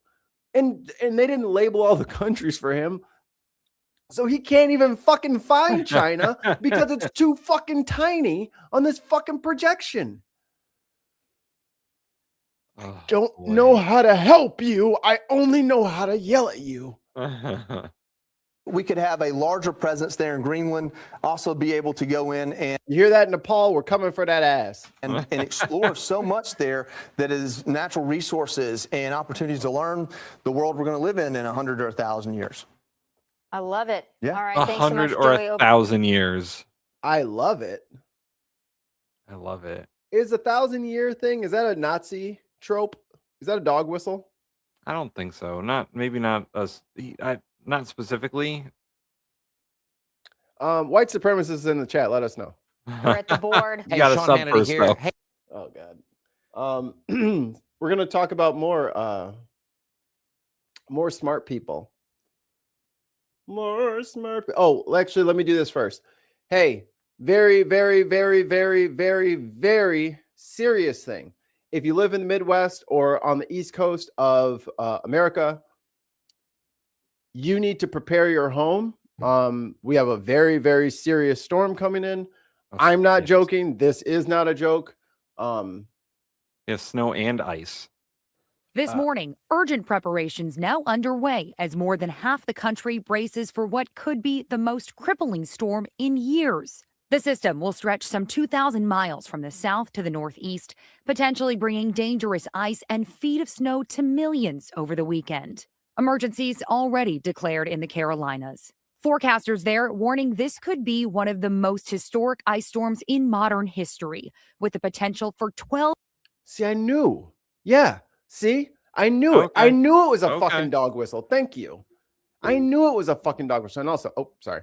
Yeah. 5 British pounds super chat from Allie. That's all. There are plenty of things that are bad and wrong. So the USA removed military from Iceland and Europe. Russia was in Europe. Russia was emboldened, invaded Crimea, and overflying to UK and Iceland. Yes, I agree. Yeah. Because they're stupid. Straight hours of freezing rain, weighing down trees, causing widespread power outages. Another factor, brutal cold. It could feel like 35 below zero in Chicago this weekend. This post online warning about. That's pretty close to what it is in Celsius. I don't even have to do it. Mikey, I was going to ask you about this, the exploding tree thing. Is that a thing that you deal with? I've never seen it, but I've heard about it. Jesus. Exploding trees has gone viral, So cold that the describing trees how explode. extreme cold can make sap freeze and wood contract, causing trees to suddenly split. Jesus. Because if there's a big pocket of sap and then it cracks the wood around it, then it just kind of. Yeah, that's crazy. The predicted snow and ice threatening to bring travel to a halt. Many areas already facing low supplies of road salt after a busy winter. We noticed it halfway through the year. They were limiting the amount that we were able to bring into the store. Major airlines are already waiving rebooking fees for impacted travelers. In Texas, some residents are racing to buy portable generators. Oh, yeah. Hey. They all remember what happened last time. I didn't even have to pull up the clip. These motherfuckers think they funny over here at ABC. To stay warm, hoping to avoid a repeat of the storm that left millions without power for days back in 2021. During that storm, Senator Ted Cruz faced scrutiny for a family trip to Mexico. A photo this week of Cruz flying to California quickly spread online. Oh my God. Now they're just trolling him. Yo, Raphael ain't getting caught in the snow, baby. Where my background for Raphael? It's gonna be. About There's gonna be an ice storm in Texas. Where's Ted Cruz? Raphael said, "I got to go, baby. LA is calling me, baby. Got to keep it moving." His office says Cruz will return before the storm. Unless his flight gets delayed, you know what I'm saying? Right, 'Cause yeah. Then, I got stuck, y'all. I couldn't make it back. I couldn't make it back in time. Homeland Security issued a warning urging people to stock up at least 3 days of food, water, and medications. Yes. So Yeah. today is the day. Get your shopping do it done. Go out today. to all the shops. Go visit whoever you're going to visit. You need to hunker down. I already know when I go to the store today, it's going to be out of milk, eggs, and bread because everyone's got to make French toast during the ice storm. Of course.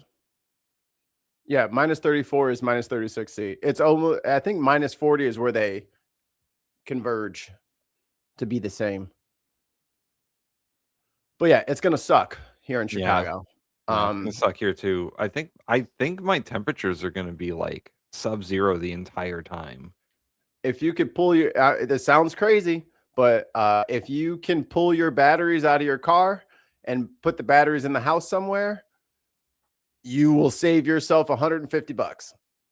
Because the last time we had this was the polar vortex, and I think it got down to minus 52 with the wind chill. Jesus. And it exploded every fucking cell in my battery. That's crazy. So protect your electronics that are outside that can't come inside. Any hoses need to be stopped up, Vaselined, and the whole work. You gotta prepare the outside of your house. Oh yeah, we've got you don't want pipes bursting, because I'm telling you, if yours burst, there's 15, 20 other people and the plumber's not coming. Your house is going to fill up with water and it's going to be a nightmare. You got to prep your house. Yeah, I've already got a winter storm watch and a cold weather advisory because it's going to be fucking cold. Ooh, okay. I don't mean to critique, but it does depend on the type of battery. A lot of new ones don't have those liquid cells. I have like the regular, like off the shelf drop into the car battery. And like, I even like, now I'm paranoid. I think I have like, let me see. I got to see what the numbers are. It's been a minute. Also, you can critique us. Yeah, we're not sensitive like that. They like to yell at us. Let me see this chart.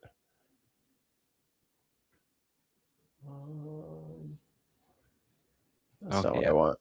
Saturday, our high is going to be 13. And Sunday, our high is going to be 18. Speaking of which, I got to go get my groceries. Oh, okay. So I live in Connecticut, and my forecast is feet of snow. So that's what's going to go on here. Feet of snow and 13 degrees Fahrenheit. So very cold. And it's not going to get any better. God, why is this polar vortex thing? I hate that it's so cold all the time. But yes, I'm going to go shopping and get the essentials. And we got firewood and whatnot and alternative energy sources and all that. We have a generator and we have solar panels. Not that they'll matter under a foot of snow, but a lot of places in Connecticut, we have the utility poles and whatnot, but our neighborhood has underground utilities, so like the ice won't bring down our utilities, I hope. I don't like it. All right, Mikey's gone, so we're gonna share screen. We're gonna go over to some Trump stuff. Oh, remove that. Add that. There we go.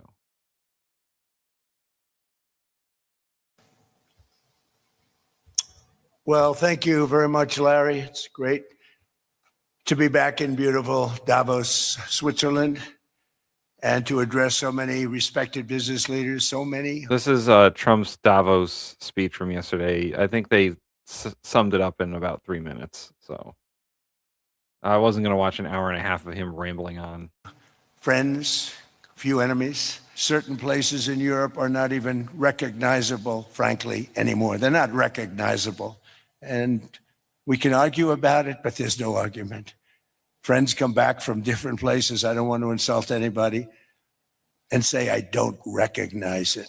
And that's not in a positive way. That's in a very negative way.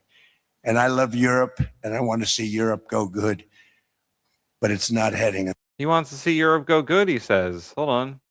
And it can only good happen in the right direction. This enormous unsecured island is actually part of North America. Dude, get your mouth out of the microphone. What the fuck? We talk about Why does he got to do that? Why does he go? He's turning it, dude. Oh my God, he's a hut. He is turning into a hut. And Stephen Miller, Salacious Crumb. It is therefore a core national security interest of the United States of Gotta put this stuff America. And away. in fact, it's been our policy for hundreds of years to prevent outside threats from entering our hemisphere. And we've done it very successfully. We've never been stronger than we are now.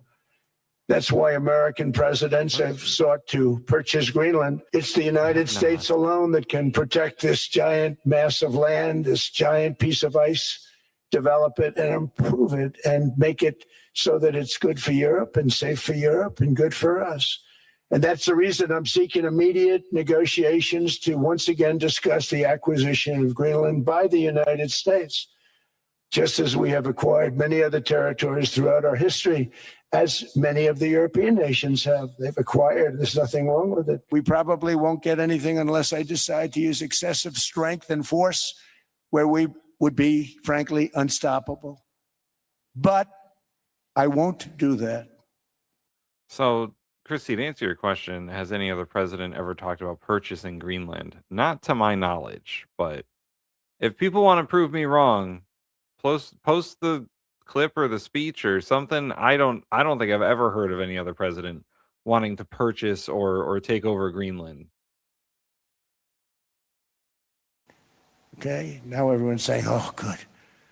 That's probably the biggest statement I made, because people thought I would use force. I don't have to use force. I don't want to use force. I won't use force. But the problem with NATO is that we'll be there for them 100%. But I'm not sure that they'd be there for us. If we That's the gave entire them point the of call, NATO. Gentlemen, we are being attacked. We're under attack by such and such a nation.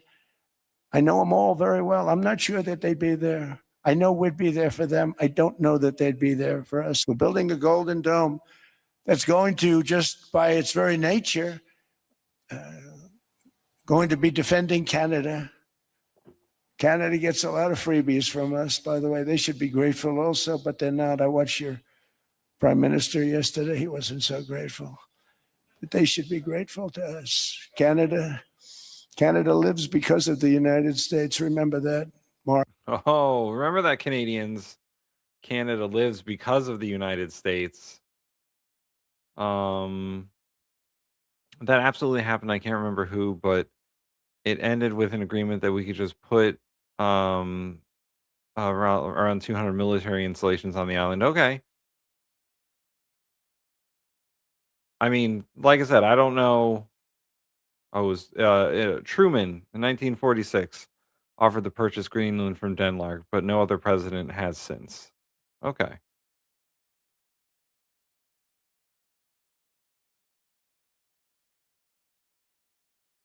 Yeah, okay. Truman did it. Okay. I mean, that sounds like something Truman would do. A crazy guy. He's so crazy. All right, this is what all the Canadians want.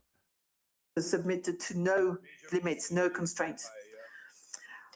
On the other hand, I would like to tell you that the other countries, especially solidarity, sovereignty, public goods for decades. Its fragility comes from the same to avoid trouble, to signal compliance, to get along. And because every shopkeeper on every Ali, I'll street check does the the links. same, the system persists. Not through violence alone, but through the participation of ordinary people in rituals they privately know to be false. You think you know somebody. We called this living within a lie. The system's power comes not from its truth, but from everyone's willingness to perform as if it were true. And its fragility comes from the same source. When even one person stops performing, when the greengrocer removes his sign, the illusion begins to crack. Friends, it is time for companies and countries to take their signs down. For decades,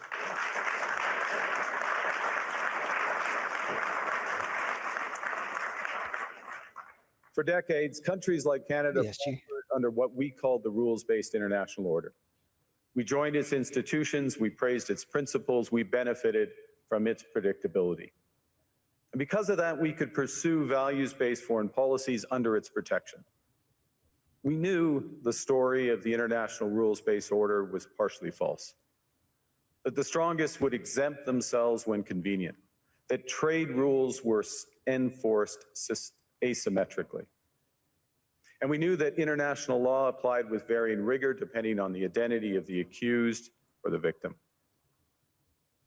This fiction was useful, and American hegemony in particular helped provide public goods, open sea lanes, a stable financial system, collective security, and support for frameworks for resolving disputes. So we placed the sign in the window. We participated in the rituals, and we largely avoided calling out the gaps between rhetoric and reality. This bargain no longer works. Let me be direct. We are in the midst of a rupture, not a transition. Over the past 2 decades, a series of crises in finance, health, energy, and geopolitics. Carney's so base, the right's going to have no answer for this. But more recently, great powers have begun using economic integration as weapons. Hey, pause it real quick. Tariffs as leverage, financial infrastructure. So I'm not sure what their response to this is going to be. Is like, well, everyone does it, because they can't say it's not true. You know what I mean? You can't say that they haven't been trying to do Planet America for the last fucking 50 years. Right. It doesn't take us long. I mean, we're lucky enough to have a lot of international like friends and such. So it's a little bit like our opinion of ourselves is a little bit skewed, because we actually have people from outside of the bubble to reflect how we look back to us. This is going to be the first time a lot of people are like, what we're not the, you know what I mean? Because this American exceptionalism, this like we live on planet America shit is really like deeply rooted in a lot of motherfuckers. Yeah. And tried to like, tell you. and Carney's like, guys, we played along for a long time and we're done now. Mm-hmm. We were slapping too hard, you know. They had to break kayfabe. You cannot live Stop within the hitting me. lie of mutual benefit through integration when integration becomes the source of your subordination. The multilateral institutions on which the middle powers have relied, the WTO, the UN, the COP, the architecture, the very architecture of collective problem solving are under threat. And as a result, many countries are drawing the same conclusions, that they must develop greater strategic autonomy in energy, food, critical minerals, in finance and supply chains. And this impulse is understandable. A country that can't feed itself, fuel itself, or defend itself has few options. When the rules no longer protect you, you must protect yourself. But let's be clear-eyed about where this leads. A world of fortresses will be poorer, more fragile, and less sustainable. And there's another truth. If great powers abandon even the pretense of rules and values for the unhindered pursuit of their power and interests, the gains from transactionalism will become harder to replicate. Hegemons cannot continually monetize their relationships. Allies will diversify to hedge against He called us uncertainty. what? Buy insurance. I'm not a increase hedgehog, options in order to hedgehogger. rebuild sovereignty. Sovereignty that was once grounded in rules, but will increasingly be anchored in the ability to withstand pressure. Trump doesn't understand any of this. This room knows this is classic This is way over risk his head. management. Yeah. This is Risk college management level comes at a politics. price. He's like, But that cost You're the of hedgehog. strategic autonomy of sovereignty can also be shared. Collective investments in resilience are cheaper than everyone building their own fortresses. Shared standards reduce fragmentations. Complementarities are positive sum. Does the U.S. Congress have say about the fact that Trump is setting up a whole new treasury in Qatar that they have no control over? I mean, yes, they should. Their job, one of their core powers in the Constitution is the appropriations and how money is spent and where it comes from and all that. So yes. but they I mean, don't. I mean, the motherfucker has a Trump and Melania coin. Yeah. And hasn't been in the stockade this entire first year. Like, I'm not sure what they're even doing. Yeah, They I need to, don't. and they worked 89 fucking days last year. Put them motherfuckers on hourly. Yeah. You need to they didn't do shit. They're doing nothing right now. And here's the problem with all that. I was listening to Congressman Himes talk about it.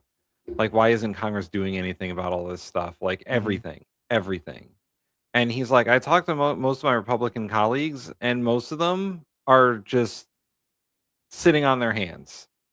They don't care.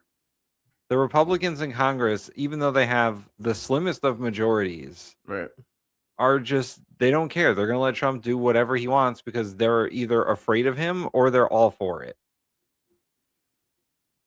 He said that he was like 90% of the Republicans in Congress are just on board for one reason or another. And the 10% who aren't have to choose their battles. It would be a cold day in hell before I'm going to let fucking Mitch McConnell and the rest of these goddamn dinosaurs up there. Like, you know what I mean? There's young people in this fucking Congress on the right and on the left. What political future do you think you're preserving? Right. What society do you want to live in after the dinosaurs have completely spoiled the broth for you? Because you're gonna, or are you just gonna like pack up and I'm gonna get a little countryside joint over there in Western Europe? I mean, like, unless you have some sort of exit plan, they're ransacking everything, dog. Like, what are you talking about? Yeah, like I don't know. Congress has given up so many of their constitutional powers, their powers to tax, their powers to spend, to make the budget, their powers to wage war. So many of their powers have been given up. This is how close your camera is. This is fucking insane, Tim. Here, I'll go down one. There. Like this is so uncomfortable. Like, this is right up in my shit. I can't control the zoom on my camera. It doesn't have that feature, so I just have to live with it. I'll show you how. I don't, we've already been through this. It's a sacred magic. It's a sacred magic. Okay. Anyway. Oh yeah. Back to Carney. But yeah, Congress is useless. Yeah, they shouldn't be getting paid. This is the worst Congress ever. All of them. All of them. I'm not doing any carve outs or anything, because they should be on the fucking front steps of Congress screaming their fucking head off every fucking day. Yeah. To have been trying to stop this. I don't give a fuck. For middle powers like Take Canada your six is figures not and fly whether home. To Fuck adapt you. to the new reality, we must. Some of us have The kids. question is whether we adapt by simply building higher walls or whether we can do something more ambitious.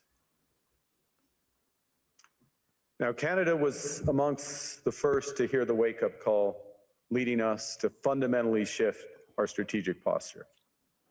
Canadians know that our old comfortable assumptions that our geography and alliance memberships automatically conferred prosperity and security, that assumption is no longer valid. And our new approach rests on what Alexander Stubb, the president of Finland, has termed value-based realism. Or to put another way, we aim to be both principled and pragmatic. Oh my God. Principled in our commitment to fundamental values, sovereignty, territorial integrity, the prohibition of the use of force except when consistent with the UN Charter, and respect for human rights. And pragmatic in recognizing that progress is often incremental, that interests diverge, that not every partner will share all of our values. So we're engaging broadly, strategically with open eyes. It's Charlie Angus here from Midas Canada, the Resistance Tour, and I watch the Bin Podcast Network. You got to watch it. Sign up, follow them. Please let us in. Please. Please. We love Charlie Angus. He says he watches us. Just let us in. I'm sorry. I was gonna say, this is Canadian for being pissed. Like, oh my my God, this is like taking off his watch, bro. Like, don't take off your watch. Don't take off your watch.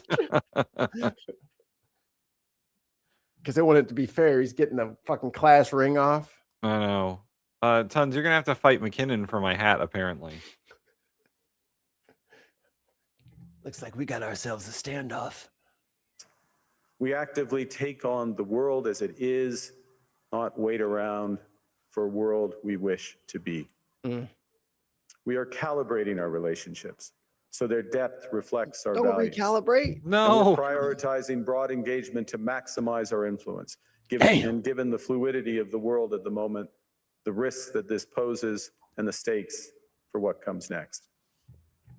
And we are no longer just relying on the strength of our values, but also the value of our strength. Get over here! We are building that strength at home. Since my government took office, we have cut taxes on incomes, on capital gains, and business investment. We have removed all federal barriers to interprovincial trade. We are fast-tracking $1 trillion of investments in energy, AI, critical minerals, new trade corridors, and beyond. We're doubling our defense spending by the end of this decade, and we're doing so in ways that build our domestic industries. And we are The snow rapidly tribe ain't diversifying fucking abroad. around. Yo, Trump's fucking We've wild agreed for a that one. comprehensive strategic partnership with the EU, including joining SAFE, the European Defense Procurement Arrangements. That's We not have good, signed man. 12 other trade and security deals on 4 continents in 6 months. As if The he past does. few days, we've Oh my concluded new God. strategic partnerships with China and Qatar. The guy who bragged about his Negotiating fucking free tower trade being the pacts tallest with fucking India, building after ASEAN, 9/11. Thailand, Philippines, and Mercosur. We're doing something else. To help solve global problems, we're pursuing variable geometry. In other words, Hold on. Ooh, 10 British pounds. Explosive. I'm getting a spice attack. Yes, G. SG. Allegedly, and in air quotes, this thing here says We are not doctors. and I'm not getting sued. So I'm reading the thing as it says here. Trump's showing signs of tertiary stage syphilis, lesions on his hand, neurosyphilis, madness caused by syphilis. Hope Carolyn Leavitt knows that at this stage, syphilis sores are highly contagious. Allegedly. Allegedly. On Minecraft. Thank you, SG. I think we're good. I think Yeah, I think we're in the clear there. We're rewind. not doctors. Rewind. How far? Like a few seconds? Go back like 10 seconds. Correspondence in 6 months. The past few days, we've concluded new strategic partnerships with China and Qatar. We're negotiating free trade pacts with India, ASEAN, Thailand, Philippines, and Mercosur. We're doing something else.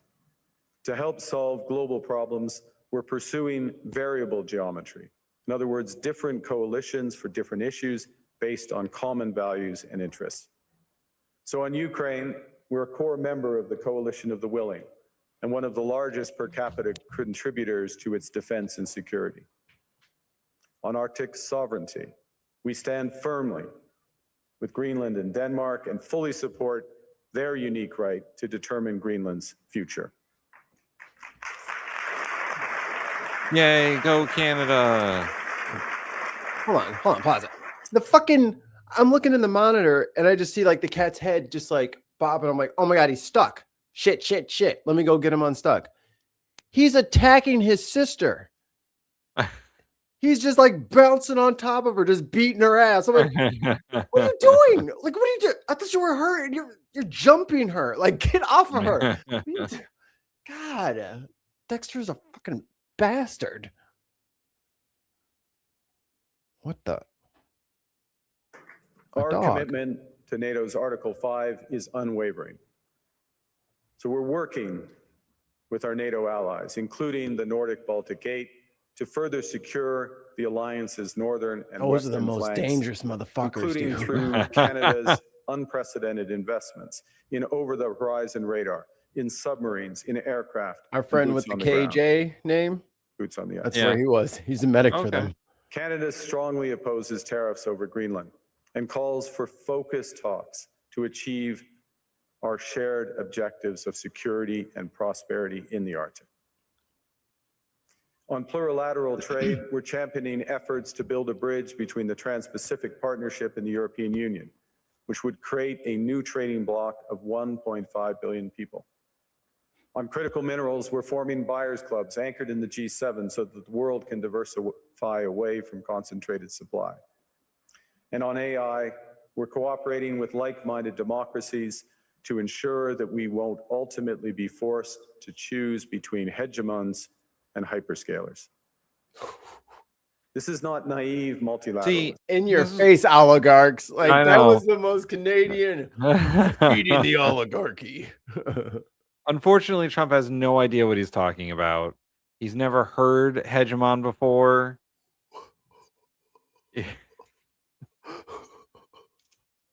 No way he got any of that. He's sitting That there- he doesn't. Those words are not in his vocabulary anymore. He's squinting hard as shit listening to that. What does that mean? He probably fell asleep while this was happening. Old Papa needed a nap. I'm not a hedgehog. Chris C., a small rant to Trump. The UK lost 457 troops while supporting the USA on the war on terror. Thousands more sustained physical and mental injuries. So don't you fucking tell me we stayed off the front lines. Well said, Chris. Yeah.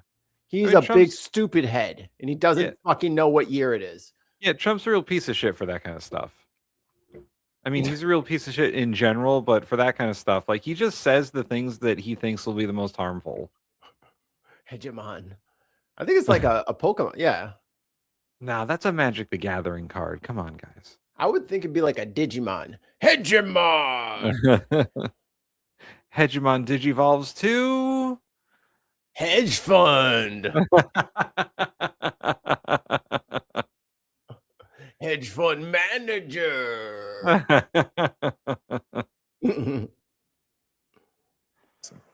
Nor is it relying on their institutions. Oh, no.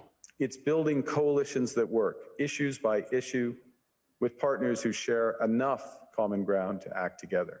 Oh, he sent me a picture of In a some dog. I was like, oh, cases, that's cute. This will be the Wait, vast no. majority of nations.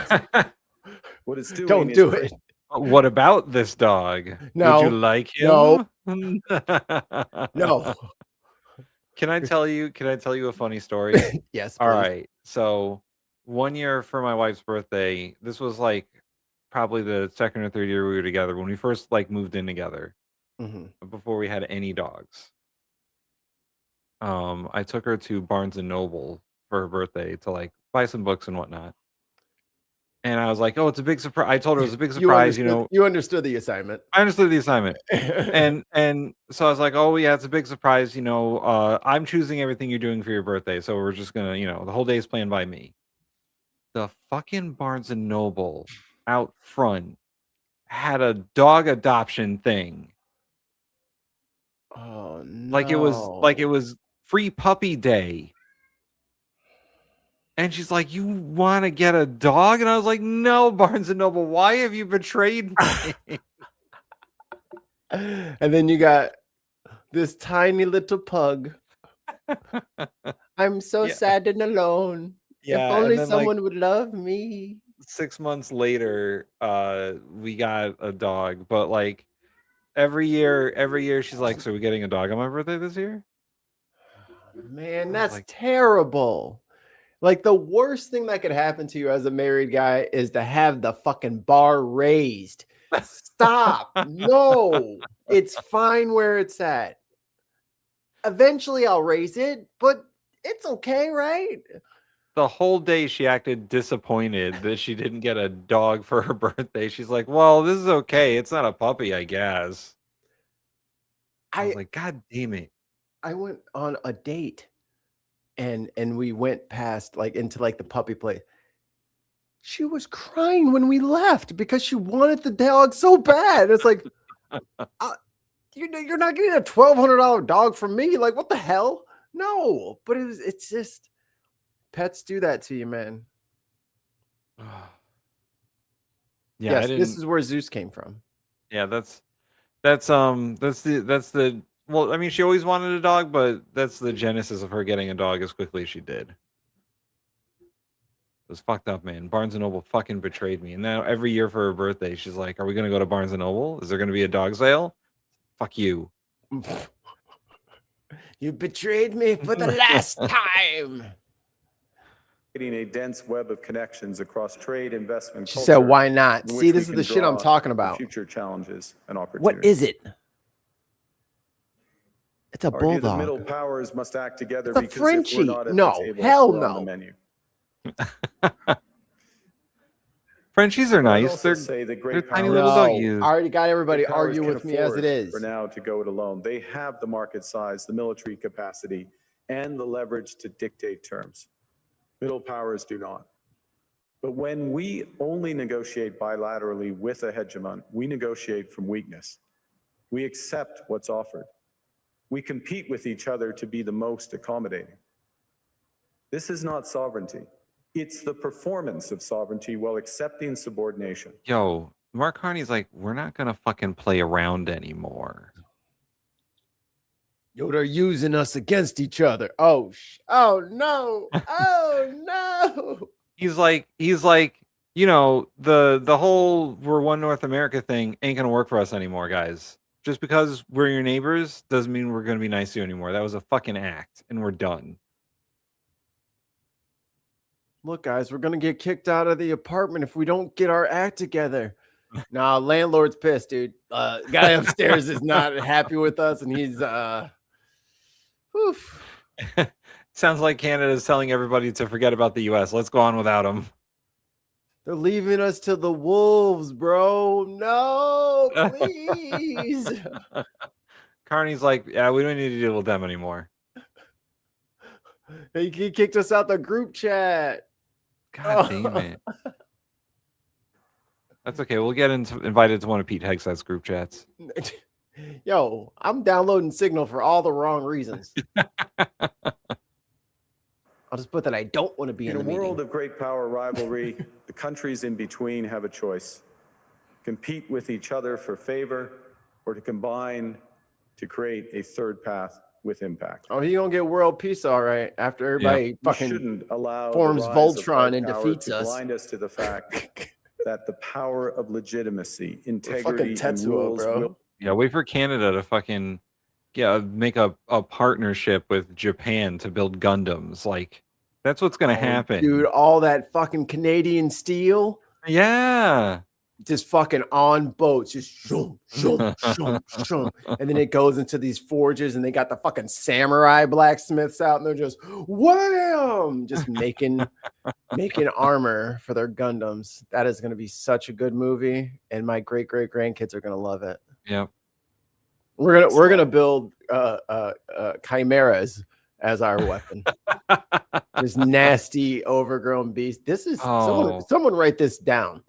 Is it gonna be like Pacific Rim, but we're the ones Yeah. sending the fucking kaiju? Yeah, we have to make our own kaiju. Yeah. We put growth hormones in them. Yo, someone write this shit down. I'm starting to think this might be an anime. if we choose to wield them Someone together. teach me how to draw. Which brings me back to Havel. No. What does it mean for middle powers to live the truth? First, it means naming reality. I don't know how to do Stop lumber and invoking rules metric. based That's in so petty. as though it still Here is a functions meter as of wood. advertised. Call it what it is. A system. It's not a yard. Great power rivalry, where the most powerful pursue their interests using economic integration as coercion. It means acting consistently, applying the same standards to allies and rivals. When middle powers criticize economic intimidation from one direction, but stay silent when it comes from another, we are keeping the sign in the window. It means building what we claim to believe in. Rather than waiting for the old order to be restored, it means creating institutions and agreements that function as described. And it means reducing the leverage that enables coercion. That's building a strong domestic economy. It should be every government's immediate priority. And diversification internationally is not just economic prudence, it's a material foundation for honest foreign policy, because countries earn the right to principled stands by reducing their vulnerability to retaliation. So Canada. Canada has what the world wants. We are an energy superpower. Vast reserves of Canada has what the world wants, and US ain't getting it no more. Come on! I thought we were friends with Benny's. Come on! We're getting friend zoned. Yo, they're gonna fucking build a wall, man. They're gonna fucking build a friend-zoning wall. us. They're They're not gonna build a call us wall. back. And They're be gonna like, stop America doesn't exist. They're gonna stop calling us back. They are. We're gonna be like, hey, we're really in trouble down here, and they're gonna be text back K. Just not the K. They're gonna start. We're gonna. Hey, do you want to hang out tonight? No, I'm busy. I have a thing in the morning. Yeah, with China. I gotta wake up early. I got some EVs coming from China. I have to That's send what some. I fucking wanted. And Joe Biden said no. Piece We of gotta. shit. We gotta make a deal with Japan for Gundams. Oh boy. critical minerals. We have the most educated population in the world. How are you Our going to pension pilot that funds thing? are amongst the AI? world's largest and most No, I've been sophisticated. training children. In other words, we have capital, talent. We also have a Secret government program. with immense fiscal capacity to act decisively. I put them in a liquid. And we have the values to which many others Stir up aspire. and poutine. Canada is a pluralistic And society. all the fertilizer you could ever eat. Where is loud, diverse, and free. Canadians remain committed to sustainability. We are a stable Right. and They reliable got partner Neuralink. in a world that is anything but. A partner that builds and values relationships for the long term.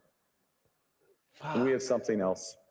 We have a recognition of We're what's gonna have to change the happening and a Constitution. determination to Yeah. act accordingly. I think to get our trade We understand agreements that this back and all rupture shit, we're going to have to put more than adaptation. safeguards into the fucking It calls for Constitution. honesty about the world as it is.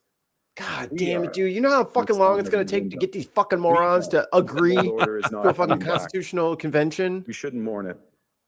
Nostalgia It's going to is take like not at the least 2 strategy. years. But we believe that from the fracture, You're we so can build stupid. something bigger, better, stronger, more just. Yo, they might do NATO without us. For sure. If he goes into Greenland, that's what it's going to be. Yeah. Then we're gonna be the ones that they're NATOing against. Right. What else you got, Mikey? So we didn't really get too much pushback. Oh shit, how much is on this? Okay, oh please. That window had like $1 billion in the cash. Oh, Mikey, by the way, when we're done, we have to record a video about the new Alex gameplay trailer Yes, that was yes. released. I was gonna say that too. Yes. Yes. Same wavelength. I didn't watch it, but I heard that a certain pro wrestler did the mocap for it. Yes. Mr. Omega. Oh, hello. Actually inaccurate. So this is the dude from the Channel 5 News or whatever. Wildly popular, so-called independent, whatever. It's not so much about him. He's not the focus of this. Remember that little Nick Shirley kid? This Yes. little motherfucker is running around talking shit, saying this guy clipped him up to make him sound stupid. A word? I made you look stupid? Stuff about me online is to turn the other cheek, keep my head down, and get back to grinding. But in this case, with Mr. Nick Shirley, who is now falsely accusing me of conducting an Bro. I know you didn't you can't come for the king. Like you can don't miss. You know what I'm saying? unfairly edited interview, I think I'm going to pick option 2 and let people know what went down. Journalistic integrity is something that I kind of take a little bit seriously, and I can see a future wherein access is limited to prominent people, especially conservatives, if I don't dispel this false narrative immediately in its entirety right the heck now. So to do this right, I'll have to show He said, "You fucking with the bread train. You gonna get this rumor out here that I'm biased when I am not biased, and I'm trying to keep them checks coming from both ends of the spectrum. Are you trying to push my shit to one side? No. You a couple of things, including text messages between him and I, and actual footage of the working Premiere sequence that I used to edit the He said, "Nah, brother, I got the whole joint." interview. You can see what was cut and why. So let's begin with an editing lesson. So when we're dealing with a long form interview of somebody who talks very slowly and circles back to repetitive talking points, one of the first things that we do in post-production is cutting what's called dead air, which means long pauses between words or sentences or fixable verbal stammers that slow down the conversation and risk boring the viewer. So in this raw interview with Nick, which had a total runtime of 2 hours and 2 minutes. Yo, shout out to his editor. Yeah, Listen, damn. do you know how many hours that motherfucker had to listen to that shit? Over and over. Back to back to back. You to don't back. get everything on the first pass either. Yeah, you got to do a couple of passes, which is arguably that's the worst one. Mm-hmm. Second pass, the first pass is the longest. The second pass is the worst because, do I want to stop and fix that? Is that good enough? Fuck. I hate doing that for myself. I don't know why. I watched my day after election video, Mm-hmm. and all I could do is nitpick the fucking editing. I was like, God, I have a problem. We had to cut nearly a half an hour of dead air to make it listenable. Many people like to choose their words carefully, so I get it. But there was a couple points in the interview that even in person, we had to have Nick repeat himself because the crew felt that no amount of corrective editing would possibly be able to make him sound normal. It's been an interesting few days, past 72 hours.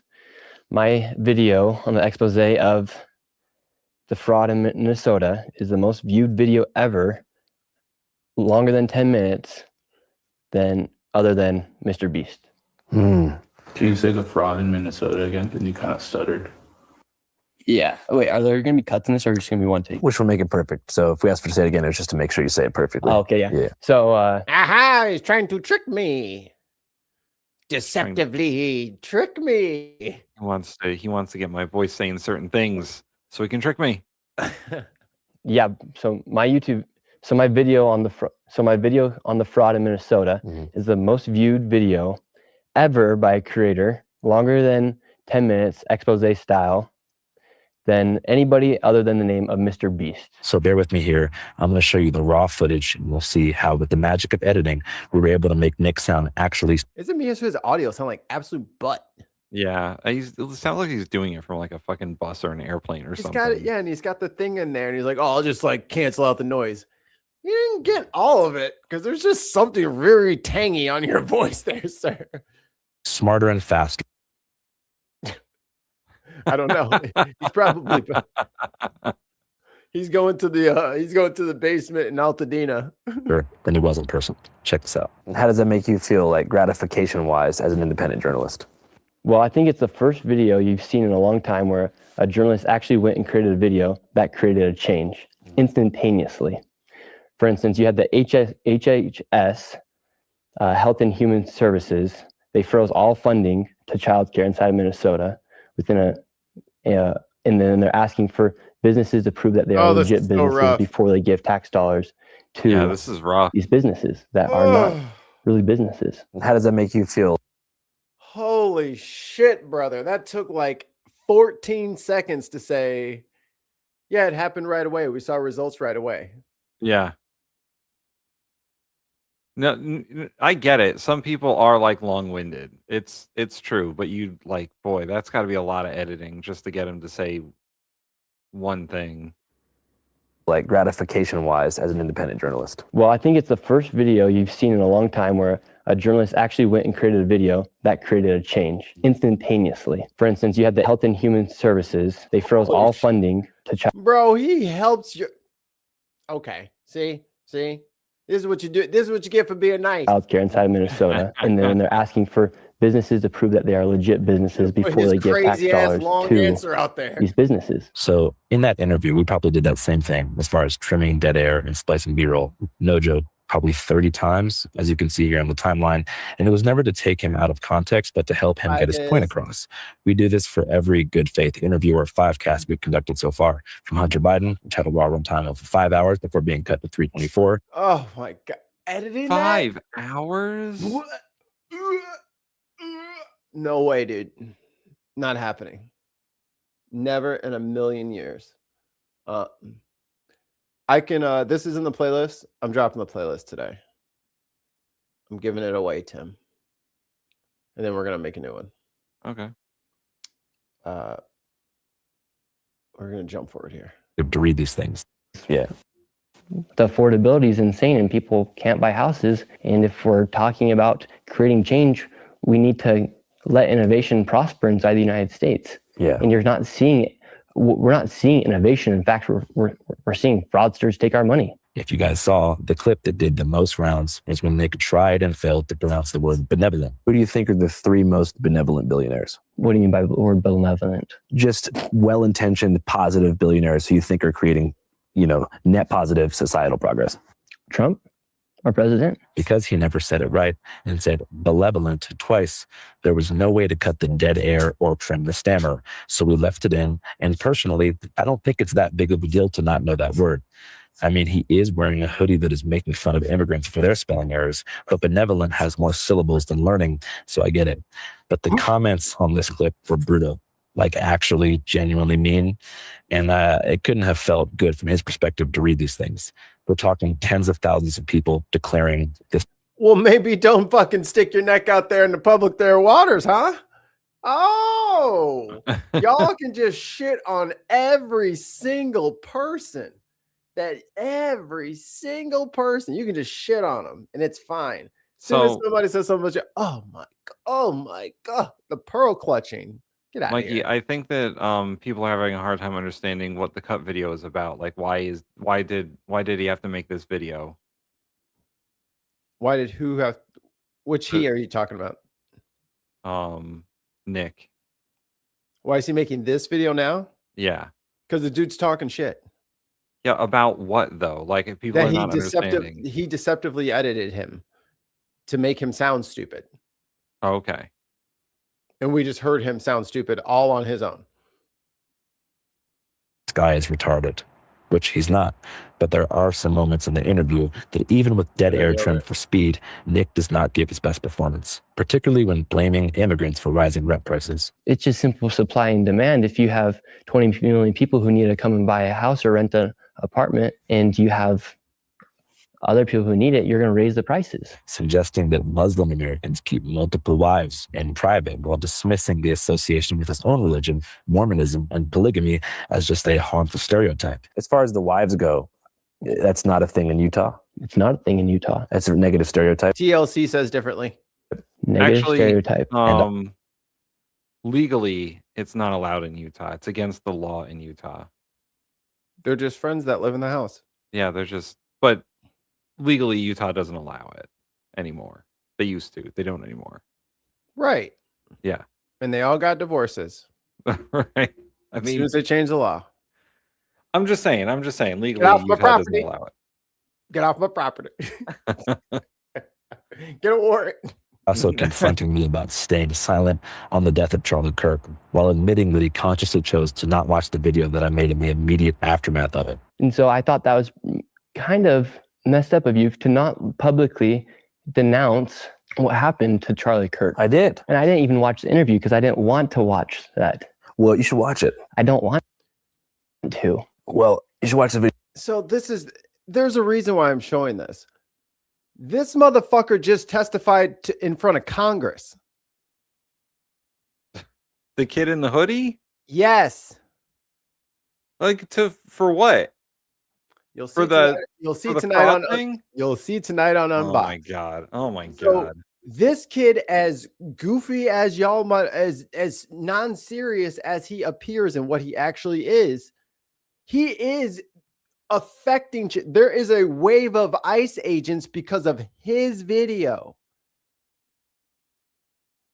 That's why. Because a YouTuber can lie about an entire group of people and the red meat was just so quickly absorbed into the zeitgeist. And there's people in here defending it every day. So yeah, that's why. This is their source for what's going on in Minnesota. This guy, literally just this guy in a YouTube video.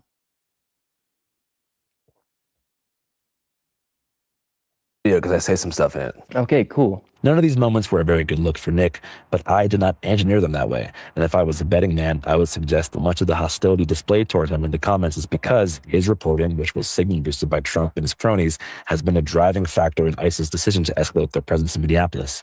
You know, kidnapping kids from local high schools, terrorizing U.S. citizens in their own communities, shooting people on the streets, and hiding behind masks like the goddamn cowards they are. However, that's just my personal opinion. I don't like ICE. I don't like Trump, which is something that I made clear to Nick in the interview. What do you think about Trump? I don't like him. There was no deception anywhere. But sometimes, and I'm not sure what the word is for this in the journalism field, the person that you interview views your fans as an extension of you. So if and they can get into their personal shit. But yeah, this is relevant. Hey, trust the process. You feel me? Trust me. I'm not going to show you nothing to waste your time. But The Trump administration just announced a sweeping review of all 55 million visa holders in the United States. And in order to facilitate a smoother review, I've gone ahead and compiled a few individuals that Donnie can look at first. First up, any guesses? Well, obviously his wife. Oh, Melania. Tim, Now, I bing, know the her number path one to answer. citizenship was no easy walk in the island. But fair is fair, and here's what we do know. She overstayed a visitor visa and then worked illegally under said visa. That bars you from citizenship. I'm so sorry. Yeah. That's against the rules. You're no longer eligible for citizenship in the United States. Better luck next time. Which, just to be clear, should have disqualified her from ever becoming a U.S. citizen. Hey, they're not my rules. They're not my rules, Donnie. These are your rules. Let's be honest. She's too old for you now anyway. Okay, next up. Marco Rubio, America's Little favorite Marco. anchor baby. No, not You Marco. yourself are trying to He's do the away Secretary with of everything. birthright citizenship, so He's the duct tape keeping this admin afloat. here's your guy. Okay, and while we're talking about anchor No. babies, can't forget Laura Loomer. Laura Unfortunately, Loomer, since oh her mom God. wasn't a U.S. citizen when she was born, she's got to go too. And lastly, shoot. Bum, You, Donnie. bum, I mean, if we're bum. talking purely about doing it the right way, your mom lied on a U.S. census claiming she was a U.S. citizen when she wasn't, which makes you the anchor baby Scottish immigrant who never should have gotten her citizenship. It's the deep state, Tim. It's the deep state. That's all. She's in there singing.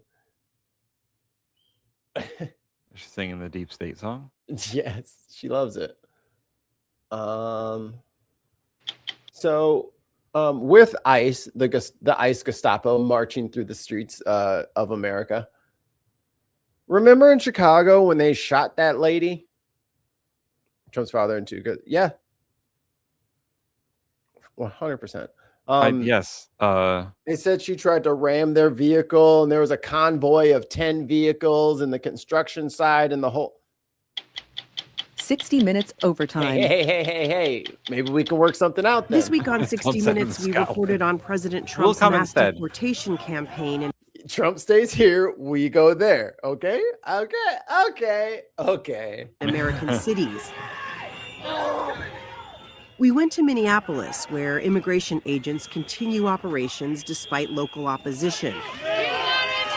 Protesters have swarmed as agents make arrests, and some of those arrests You are not. Some of those protesters are pretty fucking wild out there, just shouting, calling them Nazis and fascists, and it's great. It's great. Gets the blood boiling, baby. are American citizens. 1 week after ICE officer Jonathan Ross shot and killed Renee Good, tensions remain high. But Good is not the only person to have been shot by federal agents during this nationwide immigration crackdown. I just looked down and I looked at my hand, it was full of blood. That's when I realized, like, I actually got shot. And I just went like that, and like I saw like blood gushing out like a fountain. I'm just like an oh my anime. God, like I got shot. You like the green ones, right? Marimar Martinez is a teacher's assistant at a Montessori school in Chicago. Domestic Chicago. terrorist. Last I mean, October, just Martinez, a Chicago. U.S. citizen, was driving to her church when she came upon immigration agents on patrol as part of Operation Midway Blitz. She began broadcasting on Facebook Live, warning in Spanish that immigration agents were in the neighborhood. For 20 minutes, she says she honked her horn and tailed them. You don't think honking Legal.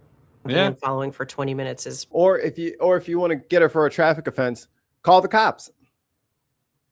Call the cops, because you Yeah. can't pull her over and give her a ticket because no judge has to listen to you because you're not a fucking cop. So call the cops if she's annoying. Yeah. provoking them? No. The Department of Homeland Security says Martinez rammed the agent's SUV, but Martinez says they rammed her. In this surveillance footage, you can see Martinez's gray Nissan Rogue. The Chevy is being driven by Border Patrol agent Charles Exum. They say you rammed their car. They're the ones that ran me, and I'm just like, You never tried to run them I never over. tried. No. The thing is, I never wanted to provoke them. I just wanted them out the neighborhood. We did not find video of the collision itself, but Martinez says after the collision, she drove her car around the agent's vehicle because she was scared. What did you fear would happen? I was like, I can't stay here. Like, they're gonna kill me. Who knows what they're gonna do, honestly. And I just wanted to go somewhere safe. And I just stepped on the gas, and as I was passing them, I just saw them like drawing their guns, and I just like shrugged, and I just heard the shots. Agent Exum fired 5 times, according to court records. He said he feared for his life. I could show you This is the shit that be. all my wounds, honestly. I want to show you because I want people to see like what happened that day, because they just know I got shot 5 times, but they don't know where, right? So this is the first one I realized. I was like, oh, it's just a pepper pellet, but no. And then I got shot right here. Jesus. And then I have a wound on the side of my chest right here. No, she's not showing that one. I got 2 holes in my thigh. Jesus Christ. Yeah. Wow. Right here. Wow. You're covered in wounds. Wounds, yeah. And I want people to see like what's going on, like the type of stuff they're doing. Martinez drove to a nearby auto. Yeah, look at her. She's so intimidating. See how tall she is? I know. She's just a tiny little lady in a tiny little SUV. Here we I go. feared for my life. Foiled Foliage says, I am without words. I am from a southern state. We have some harsher laws. This would absolutely never be accepted if it was local police. And they immediately, just like with Renee Good, just like they immediately went to the domestic terror, they said that she was part of a cartel, Chicago drug gang, fentanyl trafficking. Like they just made shit up about her. Yeah. She's a fucking pre-K teacher, like a teacher's assistant. You know what I'm saying? Like lied. They just lied, just made the whole fucking, she's got a whole criminal history. Like, no, she doesn't. She has regular, regular people shit, traffic shit. She's not some big, she was a part of the MS-13 pipeline from Guadalajara into the South. That is not, you just make shit up about people. And I wish, I'm glad that 60 Minutes actually went and interviewed her. Right. Because a lot of times people will just go with, if they don't hear the counter to the story in the first telling that they hear, they just get uninterested. Right. And whatever my first thought was, I'll just go with that. And that simplistic one level thinking repeated over and over again, you're going to stop using the level 4 and 5 level thinking that you should be using. And you ain't going to be able to get it up to level 2 or 3 anymore. Like, you can't just sit on Fox News all day and then have any sort of a picture, a realistic picture of the outside world. Yeah. They don't give it to you. The motherfucker said the fastest way to fucking from Russia to America was over Greenland. You got to zoom out sometimes, y'all. Shop and was taken to a hospital. Hours later, the FBI showed up and arrested her on charges of assaulting, resisting, or impeding federal officers. DHS called Martinez a domestic terrorist. What went through your mind when you heard that? Like, they're making it seem like I was like Bin Laden's daughter. I'm like, what? Like, what's like? Honestly, I couldn't really process it. It's very Chicago. The case against Martinez quickly fell apart. Prosecutors accused her of using her car to box in the Border Patrol agents. One car? Martinez's lawyer, Chris Parenti, obtained another surveillance video. In it, No. Martinez... What are they claiming? She was trying to do a pit maneuver with her car? Come on, man. She did that Naruto jutsu, right? She shadow cloned, and it was 15 Nissan Rogues all around us. This can be seen And they all had Rasengan's. driving along the left side of the Border Patrol SUV. When Agent Exum stopped and fired at Martinez, the video shows her car was not blocking his, contradicting the Department of Homeland Security's. Look at that convoy. These guys are fucking bold. As soon as the first incident happened up here, I was like, that sounds like bullshit. Yeah. I was like, that don't even sound right. She followed you around and she had a gun and she was right because we were like, oh, she had a, well, I won't spoil Out it. of the incident. So DHS released a statement saying that their agents were boxed in by 10 cars. They couldn't move. What does the video that you obtained from our surveillance fucking camera show? liars, There was bro. nobody in front of this agent. If he simply wanted to move forward on the street in the direction he was going, 10 fucking cars, Yeah. baby. 10, count them. So wait, there wasn't 10. nobody there. he could have continued on. It shows there's nobody to the 10 left of car his lie. vehicle. Why don't you play the video as you got it set up and kind of walk me through what we see? Okay. So that's the beauty of it. It's just the fucking, what's it called? It's just Homan and Bovino and Krusty Gnome. Yeah. They just say shit. You They know what I'm have- saying? They don't yeah, actually they're- file any of these charges and all that shit like that. They just go out and put it out in the public and they lie about it. And here's the thing, like Bovino, his boss is Kristi Noem. Homan's job isn't real. Yeah, he's the border czar. He doesn't have any authority to do fucking anything. But like Eric Adams is very upset to hear that. The chain of command is Bovino and then fucking Kristi Noem and then the president. So there's no accountability there. Right.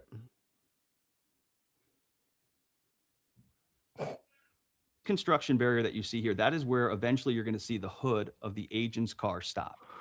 You see the front You of the see the car. front. That is Boxed in, the he front is. He's of still the boxed agent's in. car. The quote ramp. How is he supposed to get out, Tim? Look at all that not space. And see what they do is as soon as they do some bullshit like this, they go directly to these businesses and shit like that. Like, do you have cameras? Yeah, we need to see your footage. Okay, we need to confiscate you. And they'll just do it. And then the shit is just gone. So then a lawyer will come in like, yo, what happened to your voice? Like, I gave it to the officers already. And they're like, what? What are you talking about? Has just happened, and right They'll now the just agent lie. is opening his driver's Yeah. side door. He's jumping out, and within 2 seconds, according to a stopwatch, he's shooting his gun 5 times. So now you'll see Marimar's car sort of come at a bend. Like, so she's in the far left lane. She goes towards the curb, away from the agents, and then comes back. There's You've nobody seen no else. evidence of 10 people, a caravan anywhere. I don't see 10 people, and I certainly don't see anybody in the lane in front of him. Why can he not go forward? Court 'Cause he's proceedings trapped. also uncovered text messages from Agent Exum. In one exchange with fellow agents, he appeared to brag about the shooting, writing, quote, "I fired 5 rounds and she had 7 holes. Put that in your book, boys." Body camera Jesus footage Christ. discussed in court also revealed that an agent in Exum's car, while holding a weapon, said, "Do something, bitch." Seconds later, Agent Exum opened fire. What do you think he meant by that? Like, I feel literally like do he wanted me anything to is do what he something. meant. Like he was just like Literally move or do trigger anything. happy. He was just like, yeah, like do something. Like, yeah, I Yeah. want you to do something. Provoke us. In a statement, Department of Homeland Security Assistant Secretary Tricia McLaughlin said, quote, on October 4th, Border Patrol law enforcement officers were ambushed by domestic terrorists that rammed federal agents with their vehicles. McLaughlin also said Martinez was, quote, armed with a semi-automatic weapon and has a history of doxing federal agents. Were you carrying a semi-automatic? Actually, it was a handgun, but it was in my purse in a holster. Living on the south side as a girl, it's dangerous. You can't even walk alone. Department of Homeland Security also says that you were doxing immigration agents, that you'd posted their personal information online so that they could be harassed. I never did that. Somebody put out this, it wasn't like his information, but it was like his YouTube. He was like a YouTuber and he had a book, and they just put out that information out, and I just shared it. So They don't even know what doxing is. They have no idea. They just be saying shit. specifically, you never posted a home address, Never, family names. never. You forwarded a YouTube page that was already out there. Yeah, yeah. Last November, the U.S. Attorney's Office in Chicago dropped the charges against Martinez and Oh no, no, she's part of MS-13, remember? I wonder why. She's part of the drug dealing cartel, remember? He's one of them. Or they fucking lied. Yeah. Yeah, you have to stop listening to the they just make shit up. Like if shit does not go their way, they just make it up. Right. They will always get the headline that they want because they will just lie to get the headline that they want. It's very simple. I got a related one for you, Mikey. Okay. But ICE is. Oh God. Oh God. I see her. Oh. It's everyone's favorite show. Oh my God. Paper shuffling with Joe and Mika.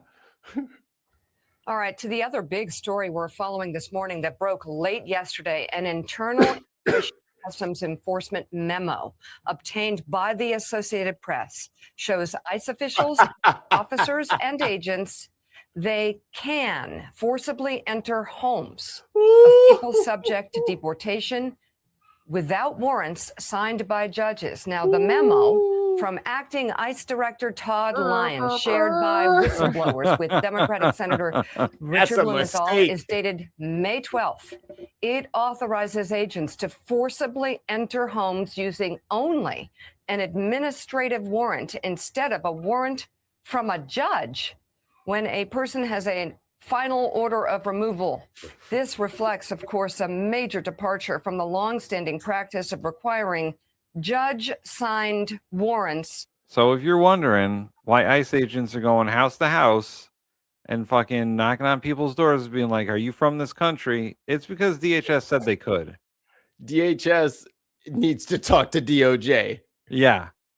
Like quick, fast, and in a hurry, because I'm telling you right now, they are sending those boys to their doom. Yeah. They should not do this. This is a terrible idea. And now they want to go to Philly.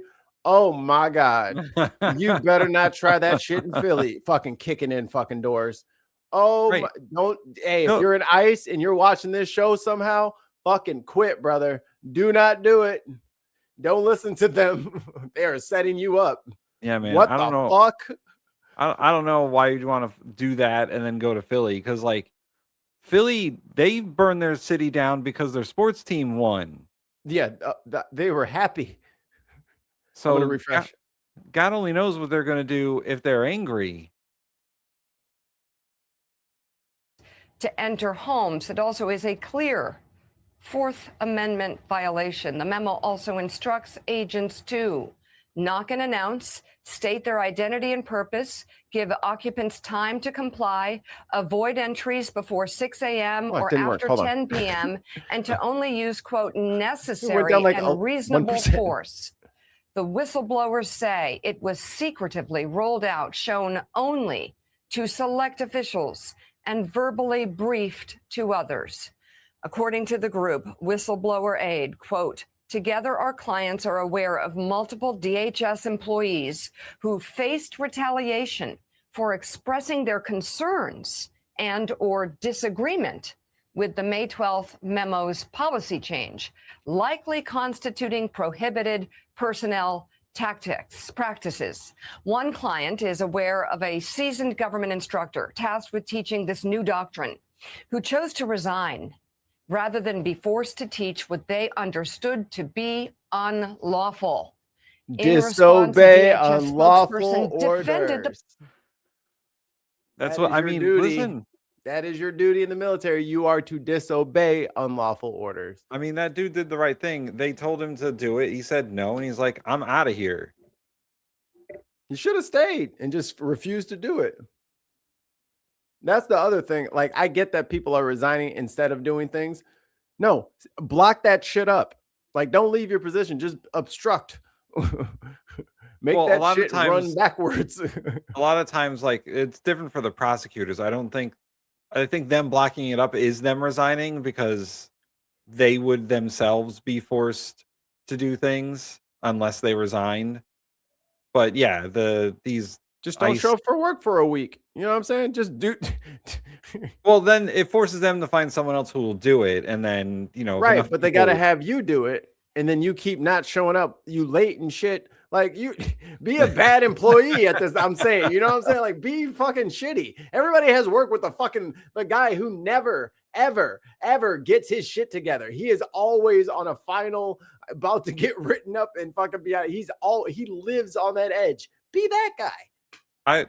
Be I like Marcus. Be Jeremy. Jeremy is always a piece of shit, and he's just always late for shit, misses every deadline, never gets fired. Be him. I very much enjoy the picture of an ICE agent they put up here. Look at how ill-equipped and silly this fucking ICE agent looks. And I'm supposed to like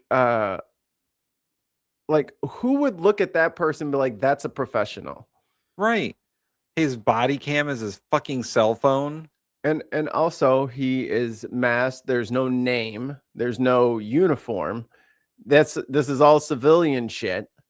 So and if you look at his kit, like the stuff he's got in there, he's got a window breaker, which is that green guy, and he's got like a Leatherman. Yeah, he's got like a multi-tool. Yeah. You don't look official at all. And I don't think that hat is DHS. I don't think so. And Carhartt, you know what I mean? I don't think Carhartt sponsored fucking ICE. Like, this is what I was talking about last time. Like, the cops who came up on the ICE agents would be like, what are those? Like, are those sneakers you wearing fucking standard issue, bro? Like, you guys look fucking silly. It's because they're fucking Proud Boys. Policy, didn't deny it, defended it, saying individuals with administrative warrants have had, quote, full due process, and that administrative warrants have long been recognized as immigration enforcement. Joining us now, MS Now senior legal reporter and former litigator Lisa Rubin, MS Now justice and intelligence reporter Ken Delanian, along with MS Now contributor Mike Send them in Barnacle. if you Ken, want I'll to. start with you. Send them in if you want so first to. of all, I'm just wondering what they better fucking ring that MAGA doorbell. Republicans think of the You concept better knock. of law enforcement being able to You break better wait into on the people's homes porch. without an actual judge issued warrant. But more importantly, it now seems to explain what we're seeing out there, because there's a lot of behavior out there that does not vibe with law enforcement procedure. We've seen homes being broken into. We've seen cars being broken into. We've seen videos of ICE agents inside stores. And I think a lot of people interested in the law being followed are wondering, how did they get in there? Why do they feel emboldened to break in? What do you make of this memo? And is it a violation of the law? Yeah, Mika, good morning. This is incredible and important reporting by the AP's Rebecca Santana. And she says in the story that the AP doesn't really know, no one knows to what extent they've actually used this memo and acted on this memo, but they documented at least one case. Oh, I mean, if you're in Minneapolis, you probably know. Imagine you're dressed like these mall cops, and they say, all right, now just go walk into that guy's house over there, okay? Here's a paper that we call a warrant. Whoo! Because, like, you here's what they're- first. Oh, shit. Here's what they're talking about with this judicial warrant stuff. So they want what they're pretending they have is a warrant signed by a judge saying that this person needs to be removed because they violated immigration law. What they actually have is a piece of paper from DHS saying that we're looking for this person, and it's like signed by Krusty Gnome or whatever. They can sign it themselves. Yeah, they can sign it themselves after the fact. Because an administrative warrant is just a piece of paper from DHS saying we're looking for this person. Because that's a major flaw in the fucking system there, that these assholes can just do it after the fact. They'll just go around grabbing people, run their information, and then after the fact, put in that they had put in an administrative warrant for them. And that's why they were there. That's why you need a judicial warrant to a third party has agreed that, yes, this person should be removed from the country. You, as the agent, go find them and bring them back to me. That's what it's for. That's what ICE agents are for. Here's a big stack of judicial warrants. Go get these people and bring them back to me. Right. Going door to door and now telling them that they can walk through the threshold. Oh, brother, you have said the magic words. Through the threshold, baby. You're not in America at that point. You're in famine land. Yeah, this is my castle.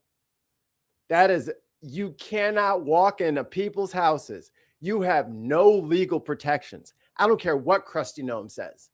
Do not listen to her. The 2A people, the NRA.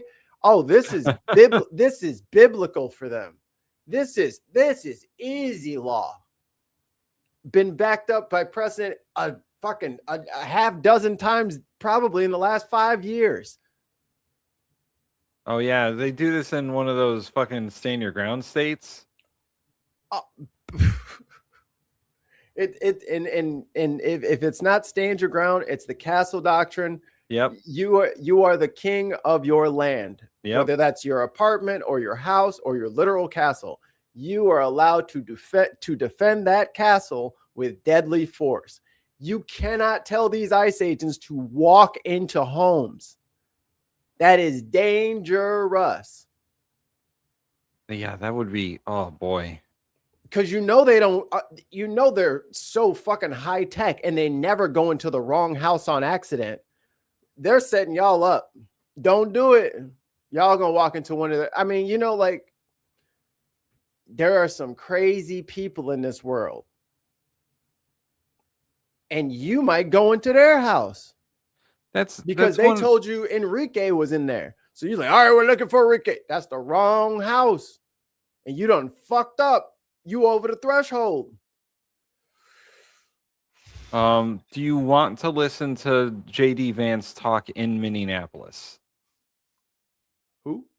JD Vance, the vice president. Who's that? Future president. Future Mr. Kirk. The once and future president of the United States, JD Vance. Because he's giving a speech right now live in Minneapolis. America's favorite. Let's see if I can find it on a video that can be stopped. Oh, AOC is live. JD Vance. Nope, that's not it. There we go. See a very red state, but you got blue cities within those states. You do not have this level of chaos. The reason why things have gotten so out of hand Nobody cares is about because you. of Not you failure guys. of The other video. cooperation between the state and local authorities and what these guys are trying to do. We have a ton of resources, a ton of ICE agents in this city right now that I would rather us not have. I'd love to send those guys home. They're not even doing targeted immigration enforcement. They are trying to protect ICE officers who are doing immigration enforcement, because when a crowd surrounds them and these guys call 911, the local officials, the local cops. I use gasoline to put out the fire. Of course, gasoline is the best way to put out fires, guys. Immigration enforcement, they're doing force protection. It's a video so that if a quality, so rioter there we tries go. to ruin the life Filmed or from a assault Kiwi. an ICE officer, they're actually protected. Now, why Filmed doesn't in it make more sense for 1915. the local cops to get involved in that situation? Why not just have the mayor or the local officials tell the police officers, you know what? If an ICE officer is being assaulted by a far left agitator, you are invited. You should actually help them. That's what would work out in any normal situation, and that's what happens in nearly every jurisdiction, red or blue, in the United States of America. Everything. The reason He it hasn't does. happened here Everything because is the a local hedge. authorities have He's a told, hedge lord. stand down. Do not help ICE. Promote the violence, promote the agitation, but don't do anything to lower the temperature and lower the chaos. That's a problem. Here's another example of You said how more the lack of agents. cooperation between state and local officials makes it harder for us to do our job and turns up the temperature. Let's say, for example, we You have don't a have a criminal job to migrant do. who is a sex offender. And let's say that we've got Donald to go Trump. and arrest that person who I want to say that I really 1600 Pennsylvania Avenue. Did you need his address? I got it. Yeah. I really hate when people are just constantly like, let's say. That's a Ben Shapiro tactic. Let's say. Like, let's create this hypothetical straw man scenario. Yeah. that Allow I'm me gonna to fucking make up right now. Allow me to straw man your position. And then you have to defend, something that you didn't say. Right. Then they won't let you get off of what you didn't say. It's like, stop saying your shit as my shit. That's your shit. Shitter. Shitty. Shit. Democrat or Republican wants a sex offender living in their community. I would hope that most people don't. Yeah, I'm sure the rest of the people on Pennsylvania Avenue don't want that guy there. Hope there's no playgrounds near the White House. And it can only good happen. They gotta move to playgrounds. He'd come, maybe he Oh. wouldn't even come. I think. But because they're an illegal alien, we don't know their last address. We may have known their address 3 years ago, but we don't know their address now. What we'd like to do is talk to local officials and say, you know what? According to the Medicaid rolls, where was the last where was the last address? Oh, yeah, no, just give us all your information Yeah. so we can find out. Yeah. So you're just gonna go around the ways of doing it, because if you were following the law and getting judicial warrants, then that's the list of people you need to go get. You can't just get every fucking immigrant here, Right. because they're not all up for deportation. And this is one of the craziest things that I think that the Republicans have 100% flipped on. 100%. In like 2000 and to 2015, they were like, get the government out of my life. You can't have all my Small information. government. All this shit. Like Fourth Amendment. Small government, Fourth Amendment. I have rights. You don't need to know my Privacy. information. And as soon as like 2017 happened, they were like, just take it all. You should just know. We don't have a privacy. We don't have a right to privacy in this country. Why would we need a right to privacy? It's like the fucking commerce secretary is like, Americans don't have Scott Bessent, you don't have a right to low prices. What? Then what is your job exactly? What are you here for? Like, anyone who is a Republican in the chat, please explain to me, after you subscribe, please explain to me why it's okay for JD Vance to have your social security information, your tax information from the IRS, your Medicare, Medicaid information, everything about you sold to him by a company, and whatever Palantir has on you.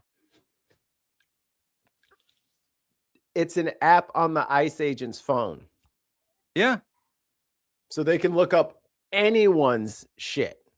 And these motherfuckers are, let's not forget, Proud Boys, January 6ers, Oath Keepers, 3%ers, white nationalists. So they're trying to give a fucking ultimate database to white nationalists. Now I wonder what they're gonna do with that information. Billy, letters of marque. But he's like, oh, well, we should just ask Social Security or Medicare. Like, where was the last place you lived? That's not his business. That's not the ICE agent's business. And it's not Medicare's business. Such a damn lie. The local PD will respond to violence against ICE, but ICE wants to pepper spray protesters. They fucking pepper sprayed the goddamn police in Chicago. That's why the Chicago PD was like trying to keep it cool and like, all right, everybody, motherfucker, why you? Oh, now we gotta go. So you gassed our agent or our cops. Talking about some, we need backup. Ain't nobody backing you up. You finna gas us out again and run away. Can't do that to your own team.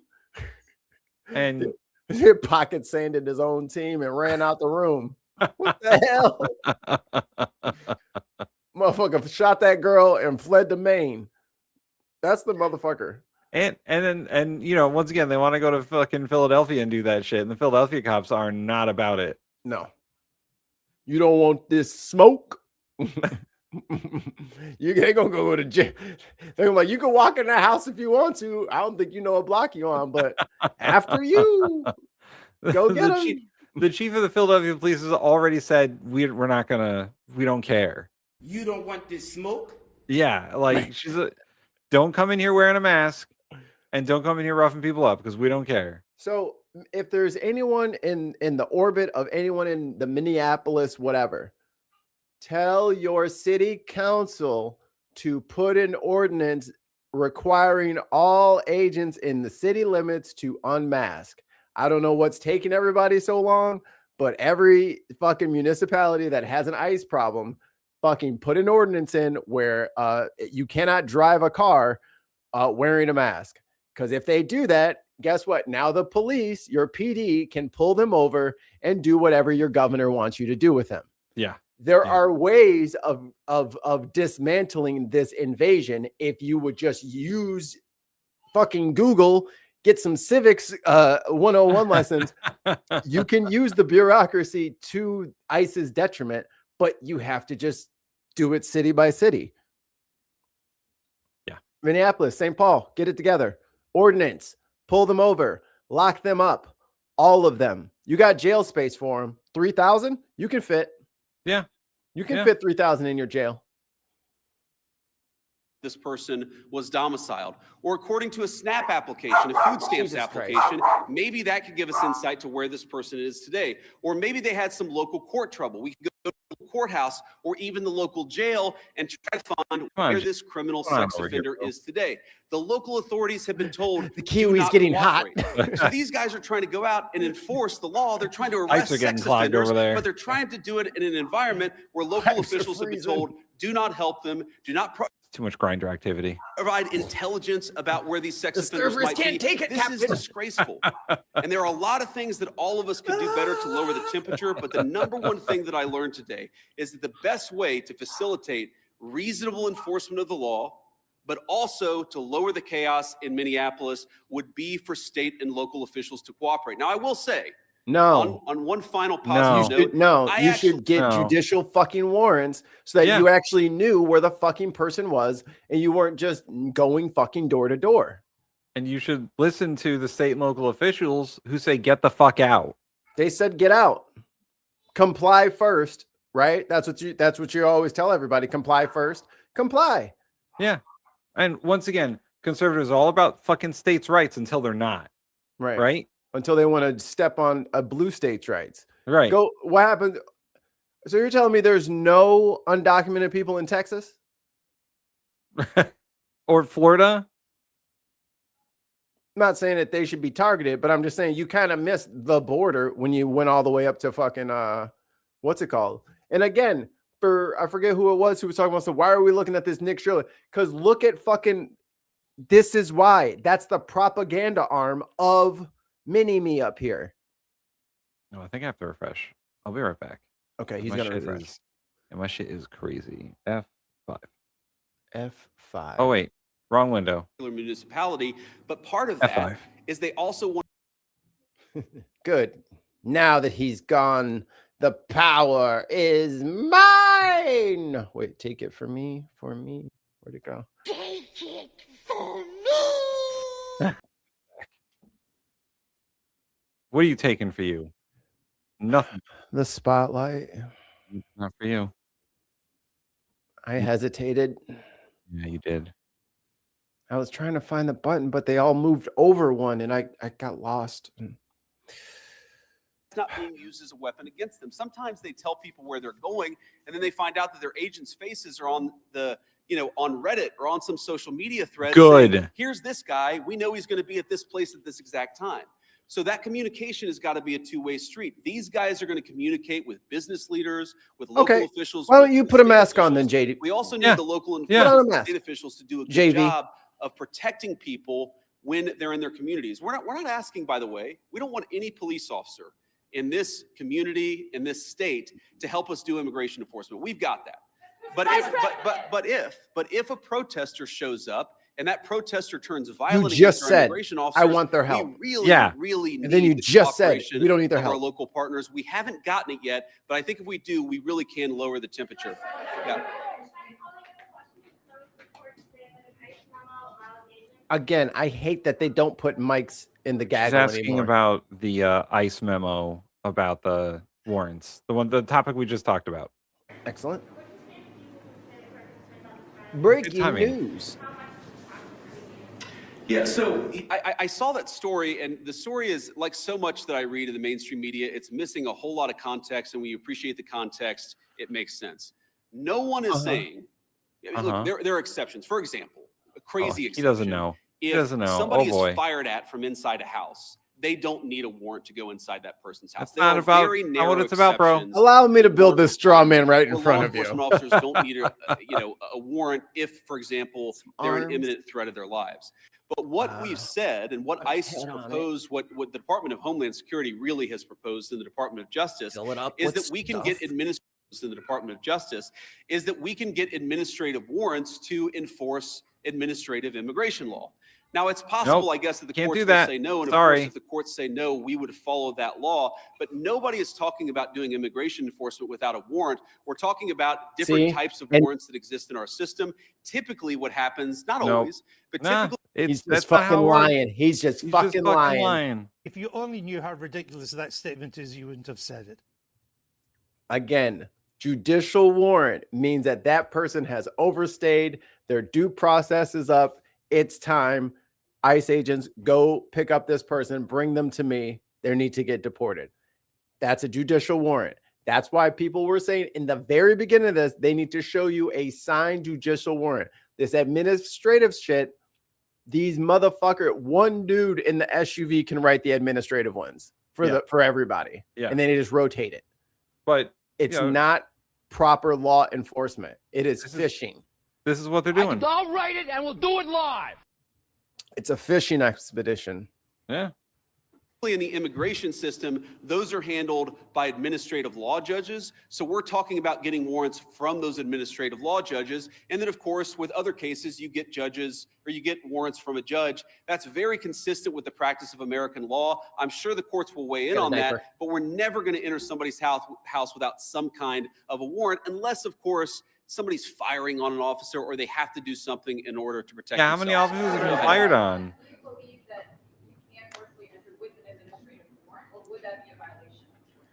Well, our understanding is that you can enforce the immigration laws of the country under an administrative order if you have an administrative warrant. That's what we think. That's our understanding of the law. That's our best faith attempt to understand the law. Again, this is something courts will weigh in on. I won't speak to that. But yes, most immigration law in our country is not done through the criminal system with the judge. It's done through the administrative law system. We're going to continue that practice just as they did in the Biden administration or any other administration. Was there anything that you heard or saw today that would cause you to cause the president to invoke the Insurrection Act? And then also, did you meet or talk to the ICE agent who's involved in the neighborhood incident? I did not talk to him today. I talked to some of his colleagues. Your question on the Insurrection Act is interesting. I've tried to understand this as well as I possibly could. And my understanding is what the Insurrection Act, what invoking the Insurrection Act would allow the federal government to do is that it would allow the federal government to use the military for local law enforcement operations.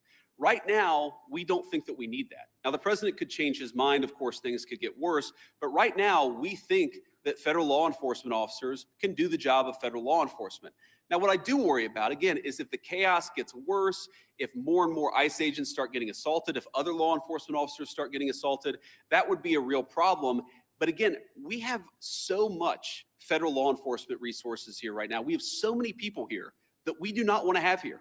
I do not want so many ICE officers in Minneapolis right now. I mean, good Lord, it's really, really freaking cold outside. Man, I But think my they're computer needs a here restart. not even to enforce immigration laws, but to protect the people from the rioters. That's an absurd state of affairs, and we wouldn't need it if we had a little bit more cooperation from the Minneapolis Police Department. Again, the Minneapolis Police Department, my understanding is that the actual beat cops on the ground, they would love to help out, but they're being told by somebody, I don't know if it's Mayor Frey, they're being told by somebody not to cooperate at all. What kind of a person tells their local police don't protect somebody if they're being assaulted by a rioter? It's crazy, and it's got to stop. Yes. Earlier this week, local law enforcement accused federal agents of racial profiling. Why are there so many U.S. citizens being caught up in this operation? Well, I think your question assumes something that's not necessarily in evidence, which is that when there are American citizens who have been caught up in some of these enforcement operations, very often it is people who have assaulted a law enforcement officer. They're not being arrested He has no because idea. they violated the immigration laws. They're being arrested because they punched a federal law enforcement officer. That is No, JD. They're being arrested because they're being racially profiled. They're being profiled because of their accents. They're being arrested for following officers and not doing anything, or they're being shot at for that, as we learned. Like, these ICE thugs are just running around bullying people, and they're arresting American citizens. Was it like 50% of the people they arrest don't have a criminal history at all? So, I don't know, man. Like, people are getting swept up in the net because the net is so large. He's fucking dumb. He's so fucking dumb. a totally reasonable thing. Now, to the accusation of racial profiling, look, it's something that we take very seriously. We will take accusations of racial profiling back to Washington. We'll certainly look into them as they come up. But this is not a group that's going around and looking for people who violated the law based on skin color. Yep. Or accent. I guess it could be accent, right? That's some of what they're doing. They're looking for people who violated the actual law, the law of our immigration system in this country. And so long as we had more cooperation. No, they go up and hey, you have a funny accent. What's your country of origin? Like, that's literally what they say. I think they could do these things in a much more targeted way. They would actually know where some of the bad guys are. I mean, again, you hear things that are hard to believe, but I've confirmed that they are true. Sex offenders who we're trying to get off the streets, who the local officials won't tell us their last known address. So then the local officials say, oh my God, these guys are doing widespread targeted enforcement operations, when in reality, we would love to just go to one house. The local officials won't tell us which one house to go to. It's not their job. Just making my life difficult, this little girl. I'm trying to pull her. I'm like, come here. Come. I'm trying, but she's. Like, just stop dancing with me. Is that a concern of the administration of the Department of Homeland Security? Rolled into my arm. Freaking kid. Civil rights violations in our streets. So I saw one story about this and one local police officer who said this. And look, certainly is it a concern? Absolutely. The first thing we have to figure out is whether it happened or not. And then if it happened, whether there is a good explanation or a bad explanation. And of course, if somebody violated the law, if somebody racially profiled, if somebody violated the rights of one of our fellow citizens, that is something we will take very seriously. What I also would say They've been pulling over off-duty stories of the past Minneapolis couple of cops have turned out to be at best and asking them partially for their true. papers. So we want to try people based on reality, based on the truth, based All on black context. and brown ones. We're not going to prejudge people just because of viral social media story that turned out to be half false. Half false. It's super true. No, the documentary that kid made was all false. The question is, has he talked to anyone with an opposing point of view about this? So I haven't talked to Governor Walz on this particular trip. A number of members of our administration, I believe our chief of staff, spoke to the governor and has been in constant contact with his staff over the past week. We've been in my office in constant contact with people here on the ground in Minneapolis. There were certainly people at our roundtable. Man, all right. So, Mikey, I don't know how much longer I can do this. My computer, I think, is about to crash out. Did you close the window? You have to close your Chrome window. I did. I think I need some sort of update or something. Okay. Well, I got one more and then a funnier one. Okay. I don't know if we might have to do the funnier one after when we do the Alex trailer. We'll do them both together. Yeah. Because it's got a lot of copyright shit in there. I just know it's going to get dinged. I just don't want to do it on a live stream. Yeah. All right. But So yeah, I play love the when- last one, and then I have to restart my computer. Shout out to the Grits and Eggs podcast. But ICE is emboldened when the response are name calling and throwing snowballs. If I can shoot you in the face and the worst that happens to me is I get called some names and you throw some snowballs, no real violence, well, I just got away with shooting you in the face. White Lives Matter doesn't exist.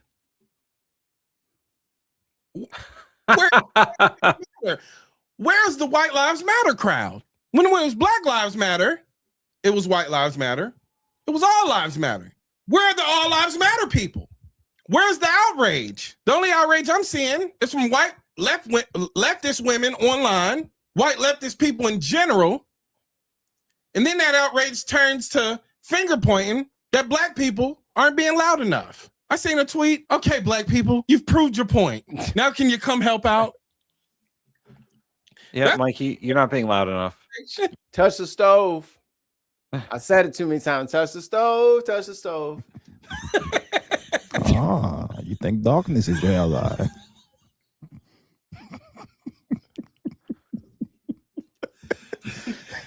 I was born in it. By it. We've been trying to tell y'all that this shit is fucked up. Black people, you made your point. What are you talking about? How about an apology? Just want to watch the world burn.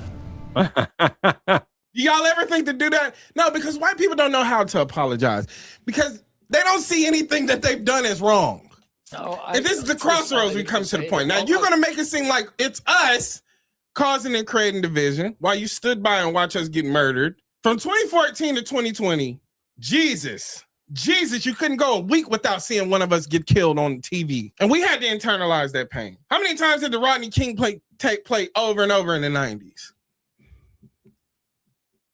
Propaganda is a real thing. They play cops nonstop during the 90s and it make every black person look like a criminal. So when we tell you that black people are coming in our neighborhoods and killing us, you must deserve it. Well, black people are criminals, right? So because you trust your media, because the media always has your best interest, because painting white people in a benevolent light is good for the power structure. Because it makes you look at criminals as somebody who has to wear a ski mask and not a white man in a suit. When the biggest criminal that ever walked America way back then and still now is a white man in a motherfucking suit. Gun nuts, right? Second Amendment, gun nuts says it's my right to have a firearm just in case the government gets tyrannical. Well, guess what, nigga? It's getting very tyrannical. It's been very tyrannical. You don't think that black people experience tyranny in this country? What the fuck do you think Jim Crow was? Tide goes in, tide goes out. You can't explain that. Now will you say Black Lives Matter? Or were we lying the whole time then too? You know what I mean? Because it wasn't just like that was the thing that was dividing the left. Well, we can't just like have the cops not shooting black people. And he's right. Like it might have been a blur for some groups in this country, but they were individual earthquakes for other communities. Yeah. And it didn't matter what activity you were up to. There was a video of a cop gunning you down doing that activity. And then everybody just lied about you and made shit up about you. And he was doing drugs and he was high on this and he was doing. Motherfuckers are out jogging, cutting their own grass, eating lunch in their car. Like, it didn't matter what we did, we were targeted. And we said, yo, we're being targeted and we're dying. They said, shut the fuck up. And now you want all that same group of people to just rise up now, touch the stove. I know it's hot. Touch it. Apologize. Reconcile with your past. Because we ain't moving forward without it. You better hope the progressives don't get some shit together with fucking Cornel West and a bunch of these leftists. Because it's gonna be, because there is no point in having a Democrat, because it was Democrats and Republicans that all said, y'all need to shut the fuck up with this Black Lives Matter shit. You're costing us elections. You're making the white people uncomfortable. Sorry, dying pissed you off. I don't know what else you want us to fucking say. Because I was in Ferguson, well, in St. Louis during Ferguson in 2014. And I mean, everyone, all of my friends online and stuff, like from all over the country and even in Australia, oh my God, your city's on fire. It doesn't look to be in flames. I'm fine. Oh, it's so terrible. They lied. They lied to you then and they're lying to you now. The same style of lie. So if you want to know how to defeat ICE, go back and watch all of the coverage. Don Lemon is actually in that coverage, getting cussed out by Talib Kweli. It's all there. They tried this already. That was the test run. And St. Louis pushed them the fuck out. And then it was Baltimore. And then it was LA. Yep. They tried to claim that LA was on fire. I mean, it was at one point, but not because of them. That's natural. Different. They tried to claim that like they were burning down the city center of LA, and there was like what 1 square block of protesting. Yeah. We're gonna have to send in the bomb squad. It's like, yeah, that's right. They sent in the National Guard and the Marines, so they could sit in a parking lot for and do 45-day nothing. deployment. Yeah, so they could sleep in the federal building on the floor, sleeping on their fucking rucksack in camouflage. Like, just such a waste of fucking time. So, I guess I'll just. We do have one more, Tim. I'm so sorry. I remember I told you before. Yeah, Mikey, my shit is hold on by a thread. So, all right, I'll be quick. To me, we both look choppy. That's how bad it is. Did mine bump back up? I'm at 600. Okay, here's a 3-minute version. Okay, go.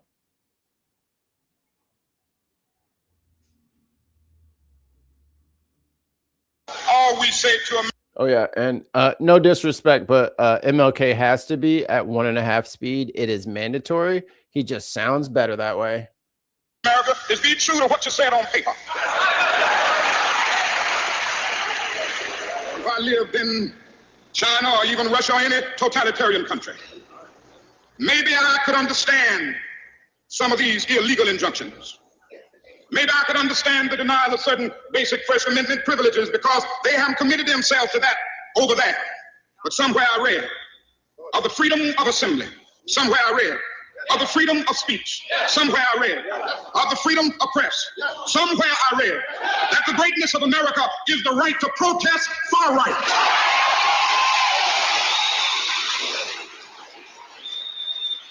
And so just as I say we aren't going to let any dogs or water hoses turn us around, we aren't going to let any injunction turn us around.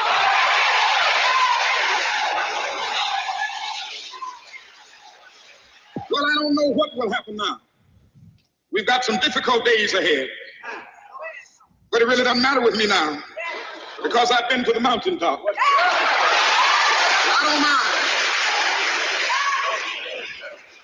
Like anybody, I would like to live a long life. Longevity has its place. But I'm not concerned about that now. I just want to do God's will. And he's allowed me to go up to the mountain. And I've looked over and I've seen the promised land. I may not get there with you, but I want you to know tonight that we as a people will get to the promised land. So I'm happy tonight. I'm not worried about anything. I'm not fearing any man. Mine eyes have seen the glory of the coming of the Lord.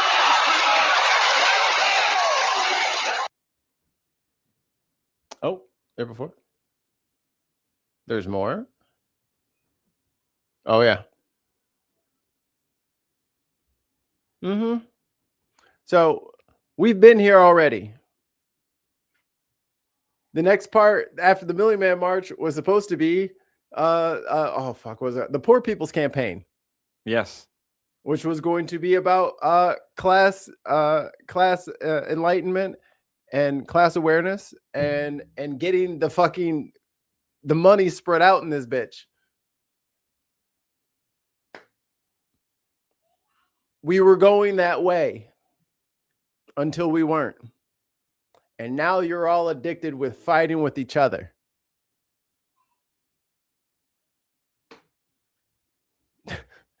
Now you're so busy trying to upset me that you've forgotten that you are also broke.